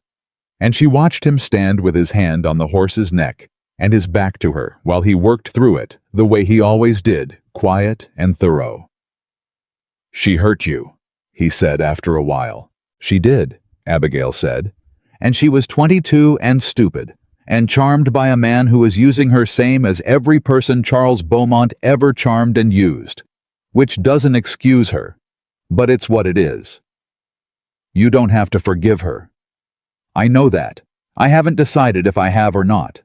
That's not why I came to you. I came to you because she's your sister, and she's got nowhere to go, and that decision isn't mine to make. It's yours." Nathaniel turned around. "You'd have her in this house. If you want her here, I'll manage it. If you don't, I'll tell her kind, and she'll find another road." Abigail met his eyes. "Nathaniel, she's the only family you've got left. And I know what it is to lose family. I know what it is to have a father who made a foolish choice and cost you everything, and you loved him anyway because that's what family is, not the good choices, just the tether." She paused. "Whatever you decide, I'll stand by it. That's what partners do." He looked at her a long time. "You are a remarkable woman," he said quietly. "Do you know that you're a genuinely remarkable woman, and you've got no idea because nobody ever told you?" "Don't start," Abigail said. "Tell me about your sister." He told Caroline she could stay.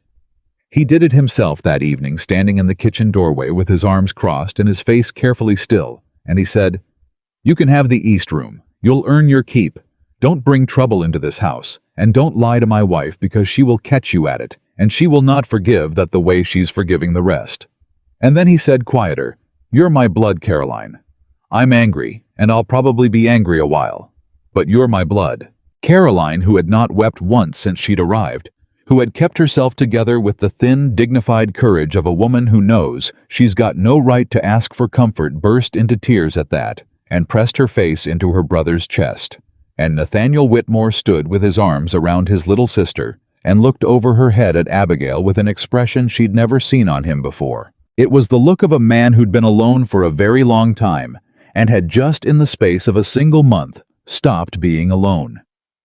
The trial of Charles Beaumont opened on a Wednesday before an honest judge in a packed courthouse. Abigail sat in the front row. The 7 widows sat beside her. Martha Coyle, whose mill and 40 acres had been restored 3 weeks before, sat on Abigail's right, and she held Abigail's hand through the whole first hour like a woman in a pew. Charles came in looking like what he was, a man diminished. The fine coat was gone. The smile was gone. What was left was a 50-year-old man who'd spent 30 years believing the world owed him everything, standing before a court that had stopped believing it. The evidence was presented over 2 days. Nathaniel testified. Abigail testified. Amos Pell testified about the stolen survey records. The bank manager, who'd been keeping his head down for 15 years, finally testified about the debt purchases because a man who no longer fears the tiger that's been threatening him will tell you exactly what the tiger did. One by one, the widows testified. 7 women standing up in a courtroom and saying in plain words what had been done to them and what it had cost, and the courtroom sat so quiet for each of them that the only sound was the scratch of the court reporter's pen. Charles said very little. His lawyer spoke for him, and the lawyer was good. A Richmond man, expensive, the last expensive thing Charles could afford, and he made the expected arguments, discrediting the evidence, questioning motives, painting Nathaniel as a man with 15 years of personal grudge against his client. And then he made the mistake of painting Abigail the same way. "Mrs. Whitmore," the lawyer said, smooth and easy, addressing the court rather than her directly, "is a woman who was publicly rejected by my client, and who married his greatest rival in what can only be described as an act of spite. Her testimony against him must be read in that light.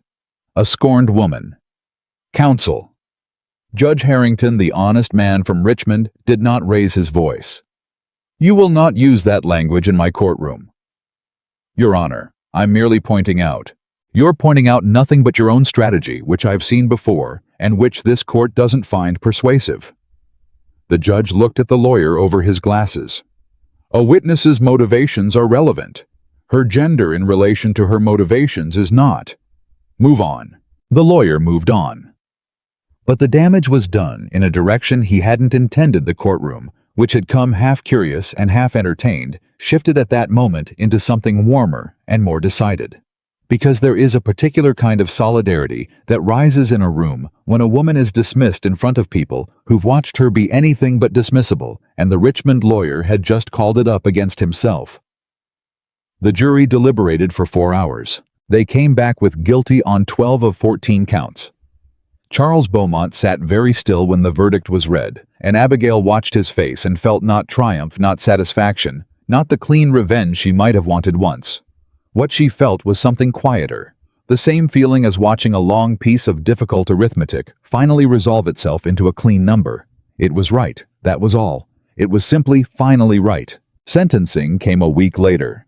7 years hard labor, with the provision that all seized assets be applied to restitution for the defrauded estates before any outstanding creditors could touch them. 7 years, and Charles Beaumont's name in the Richmond papers, and the long, slow work of all he'd built coming apart, and being distributed back to the people he'd taken it from. When it was over, when Charles was led out and the courtroom began to empty, Martha Coyle turned to Abigail and squeezed her hand one last time. "It won't give me back the 14 years, Martha said. "The mill doesn't run itself. I'm an old woman. My children are grown and gone, and don't want my life anymore." She said it without bitterness, just plainly. But I'll die with my husband's name on his own land, and that matters to me more than I can say. And I have you to thank for it." "You have yourself to thank," Abigail said. "You stood up in a square. Only because you stood up first." Martha patted her hand and let go. "You know what your mother would have said, don't you, if she could see you today?" Abigail's throat tightened. "She'd have said something about being tall." "She'd have said you were exactly right," Martha said firmly. "And she'd have been right." And with that, the old woman gathered her shawl and walked out of the courtroom, and Abigail watched her go and did not quite manage to keep her eyes dry and did not for once mind. The month she'd promised Nathaniel came. The real one, no court filings, no evidence packets, no widow's estates, just the house and the land, and the two of them learning what it was to move through ordinary days in each other's company. It turned out to be its own kind of work, because in all the months of urgency, they'd learned how to fight together and plan together and stand together in a square while the world tried to knock them down. What they hadn't learned was how to sit across a breakfast table in the morning quiet and talk about nothing. How to disagree about small things, which field to rotate, whether the fence on the north pasture needed mending now or could wait. Whether her father's habit of leaving boots in the hall was charming or infuriating without the stakes being life and land and everything. The first week was awkward. They were so accustomed to being purposeful with each other, every conversation aimed at something, every exchange carrying weight, that the weight's absence left them stilted. Nathaniel would start to say something and stop. Abigail would catch herself reaching for the evidence packet that wasn't there anymore, old habit, and have to put her hands somewhere else. The second week was better. Small things helped. He made coffee badly. She'd discovered this early on and had been biting her tongue about it, and when she finally said, exasperated, "Nathaniel, this is genuinely undrinkable," he looked so undefended and surprised that she laughed out loud, which surprised him further, and then he laughed too, and something that had been held formal between them loosened all at once. After that, it went faster. She found out that he kept a journal, had kept one for 20 years.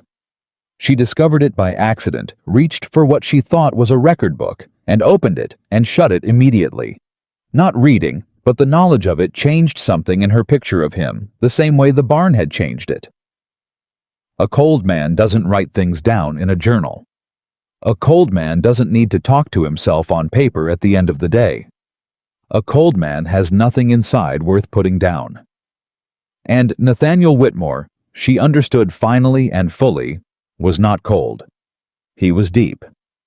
Those were not the same thing, and she had confused them long enough. He found out that she sang when she thought she was alone. She had a good voice, low and clear old hymns, mostly things her mother had sung. She didn't know he could hear her from the barn. The first time he came in while she was singing, she stopped immediately mortified, and he said, "Don't stop," with such uncomplicated sincerity that she had no idea what to do with it. "I sound like a church," she said. "You sound like the best part of a church," he said. "The part before the sermon." She sang after that without stopping when she heard him coming. It was a small thing, but small things turned out to be the whole of it. Her father recovered from the blow to his head and moved back to the Carter house, the old family place, his and Abigail's by deed and marriage, both safe, forever now. And he did something Abigail hadn't seen him do since before the debt started eating them. He started working the land again.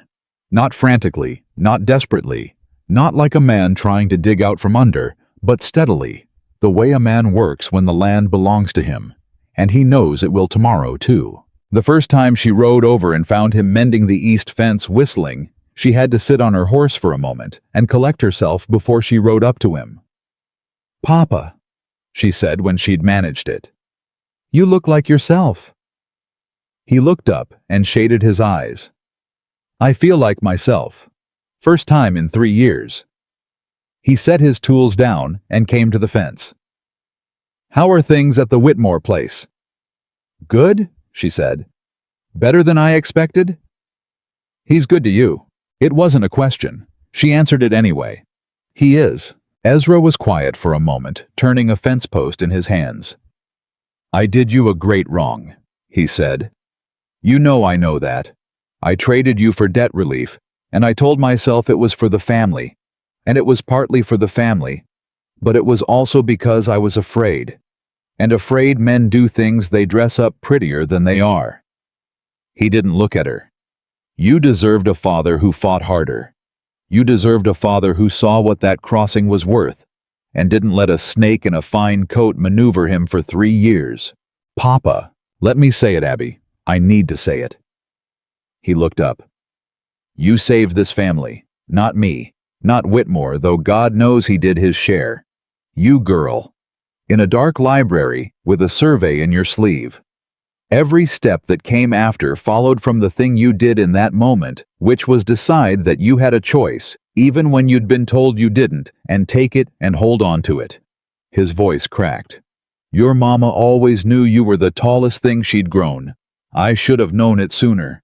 I should have been standing taller myself, so you wouldn't have had to reach so high. Abigail got down off her horse. She went to the fence and put her arms around her father, and he held on to her like she was the thing keeping him on the ground, which she supposed, in some accounting of it, she had been. You're standing tall now, Papa, she said into his shoulder. That's enough. That's plenty. The Miller's Creek crossing began turning profit in the first week of October. The toll records were clean. The split was fair, every figure exactly as Nathaniel had promised in a dark library on a summer night that felt like a lifetime ago. The first payment he brought to her desk in a sealed envelope addressed to Mrs. A. Whitmore in his cramped handwriting and slid across the desk without a word. She opened it. She looked at the number. It was a good number. You could have just told me the amount, she said. I wanted it in writing, Nathaniel said.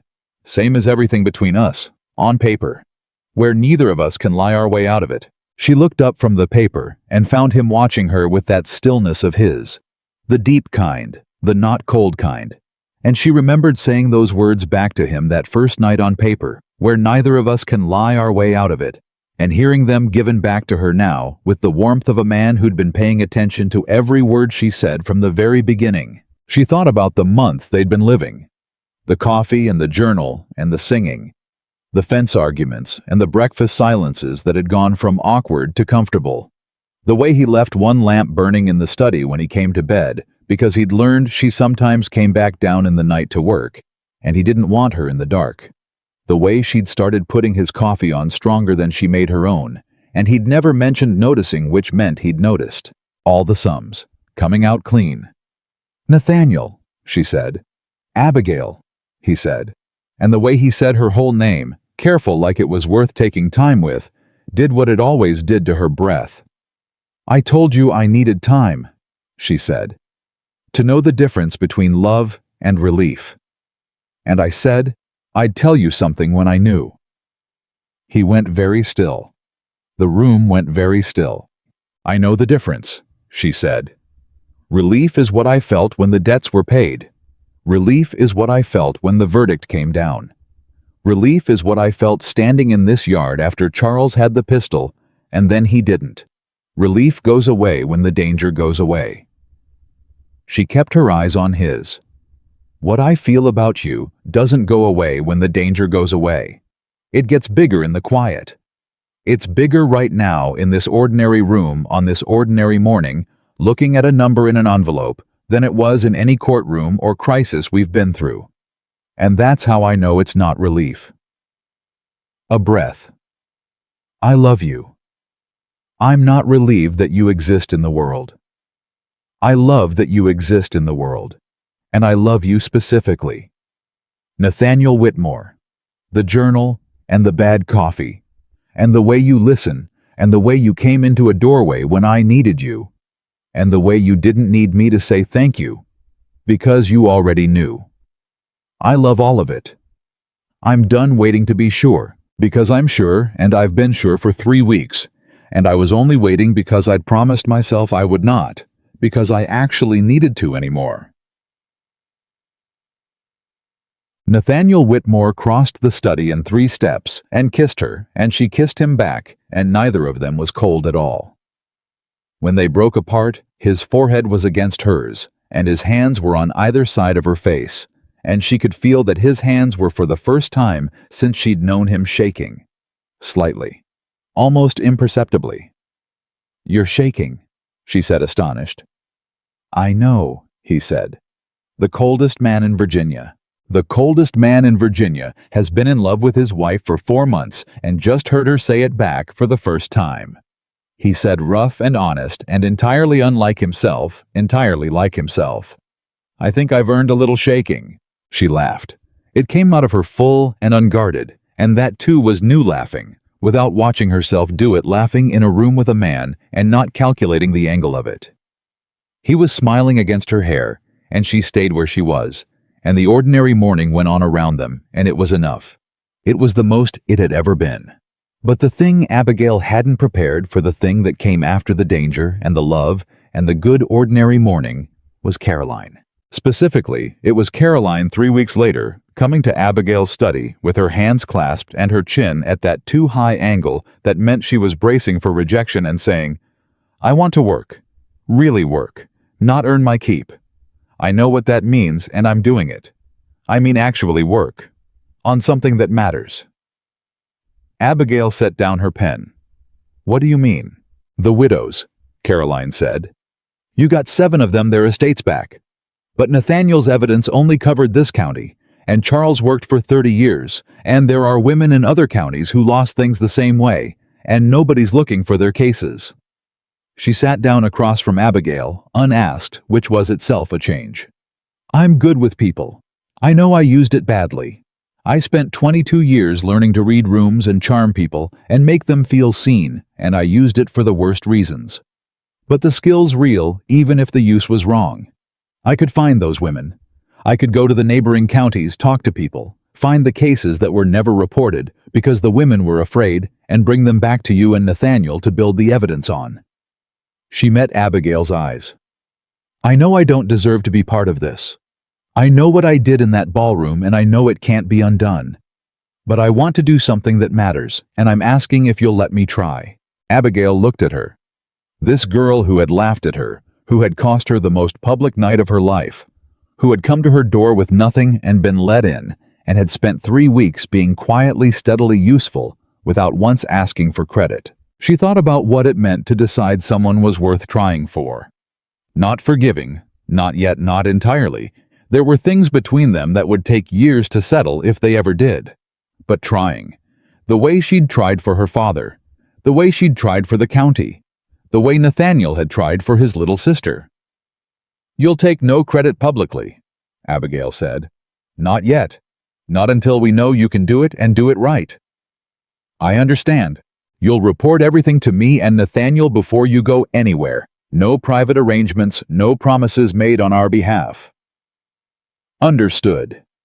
And you will never," Abigail held her eyes, "stand in a room and make another woman feel as small as you made me feel that night. Not ever again. Not for any reason. That's not a rule, Caroline. That's the price." Caroline didn't flinch. "That's the price," she agreed. "I'll pay it." Abigail picked up her pen. "Then start in Albemarle County. I'll write you a letter of introduction to the county clerk there who owes us a favor. Take it and see what you find." Caroline Whitmore stood up, and the too high chin came down 1/2 an inch. Not defeat, but something better. The adjustment of a woman who'd stopped needing armor in this particular room, and she said, "Thank you, Abigail." It was the first time she'd used her name. "You're welcome, Caroline," Abigail said, and meant it. What came next was not a dramatic thing. That was the part nobody told you about when they told you stories of women who won the part after. The after was long and slow and full of ordinary days, and Abigail, who had run at a gallop for the better part of a year, had to learn to walk again. She learned it in pieces. The estate cases, which would take another 2 years to work through fully, became the work she built her days around, the careful, patient work of undoing harm. One document at a time, which suited a woman who'd been doing sums by candlelight her whole life, and now had daylight and a partner and a desk of her own to do them at. Nathaniel worked beside her literally, and in every sense, and the marriage that had begun in a front room at midnight by a sleepy preacher became day by day, and small revelation by small revelation, the truest thing either of them had ever had. The county settled into a different shape around them. Charles's trial had cracked something open the way cold cracks stone. Once the crack is in, the whole structure rearranges. Families who'd been afraid to speak of their dealings with Charles began speaking. Old wrongs surfaced. Some were legal matters, some were not. Some were simply the slow acknowledgement that a community had let one man have too much power, too long, and had told themselves it was just the way of things. Caroline brought back 6 cases from Albemarle alone, and Abigail and Nathaniel worked through them, and the ripple of the thing spread wider than either of them had planned when they'd stood in a dark library doing arithmetic over a miller's crossing. Ezra Carter came to dinner every Sunday. That was the rhythm they fell into, the 3 of them, Abigail and Nathaniel, and the old man who'd spent 3 years being broken down and had spent these months quietly being built back up. He and Nathaniel found their way to each other, slowly, awkwardly. 2 men who'd come into each other's orbit through Abigail and who had nothing in common except her. And then one Sunday, Nathaniel mentioned a problem he was having with the north pasture drainage, and Ezra said, "I had that same problem on the Carter East Field in 2009, and here's what we did." And they talked for 2 hours, and Abigail sat at the end of the table with her coffee and watched them, and felt something in her chest that had been clenched for years finally fully open. "This is what I wanted," she told her mother's grave the following week on the quiet October morning when the air had gone the way it goes in the first real week of fall, cool and bright, and smelling of everything ending cleanly. Not the money, and not the crossing, and not even Beaumont brought down, though God knows that needed doing. This. She put her hand on the stone. Papa sitting at the table talking pasture drainage with the man I love. Martha Coyle running her husband's mill again. A woman I'm still figuring out how to forgive going to Albemarle County to help women she never met. 2 broken people who made a business arrangement in a dark library, and it turned into the best thing either of us will ever have. She was quiet a moment, the way she was always quiet at this stone, the way this was the one place she didn't manage and calculate and hold herself up, but just sat in whatever she actually felt. "I reckon that's what you meant. The tallest thing you ever grew. You didn't mean tall like a tree. You meant tall like a person who keeps standing when the ground goes wrong." She smiled at the stone, small and private. "I think I finally understand what I'm standing for." The wind moved through the grass. The stone was warm from the morning sun. She rode back to the house. Nathaniel was at the fence talking to her father, who'd ridden over to look at the north pasture drainage in person, because Ezra Carter, it turned out, had strong opinions about drainage and too long a road to travel with them. Caroline was on the porch, letters spread across the table before her, already writing, already reaching for the next case, the next wrong that needed working at. The house was full of morning sound, the house girls in the kitchen, the horses in the yard, the good ordinary noise of a life being lived. Nathaniel looked up when Abigail rode in. He didn't say anything. He didn't have to. He simply looked at her the way he'd taken to looking at her, the way that said, "I see you all of it." The calculations, and the courage, and the candlelight sums, and the woman who chose herself first in a ballroom, and everything that followed, and that look without words was worth more than anything Charles Beaumont had ever tried to offer her. She swung down off the horse and walked toward the house, and Abigail Whitmore, who had walked into a dark library with nothing but a survey in her sleeve and the memory of her mother's voice, walked through the door of her own life. The life she had chosen, the life she had fought for and built with her own hands, and her own will, and her own particular cold, clear mind, that lit up like a lamp in a crisis, and never once went out, and she was exactly where she had made herself be, and it was enough, and it was hers, and nobody on this earth would ever take it from her again.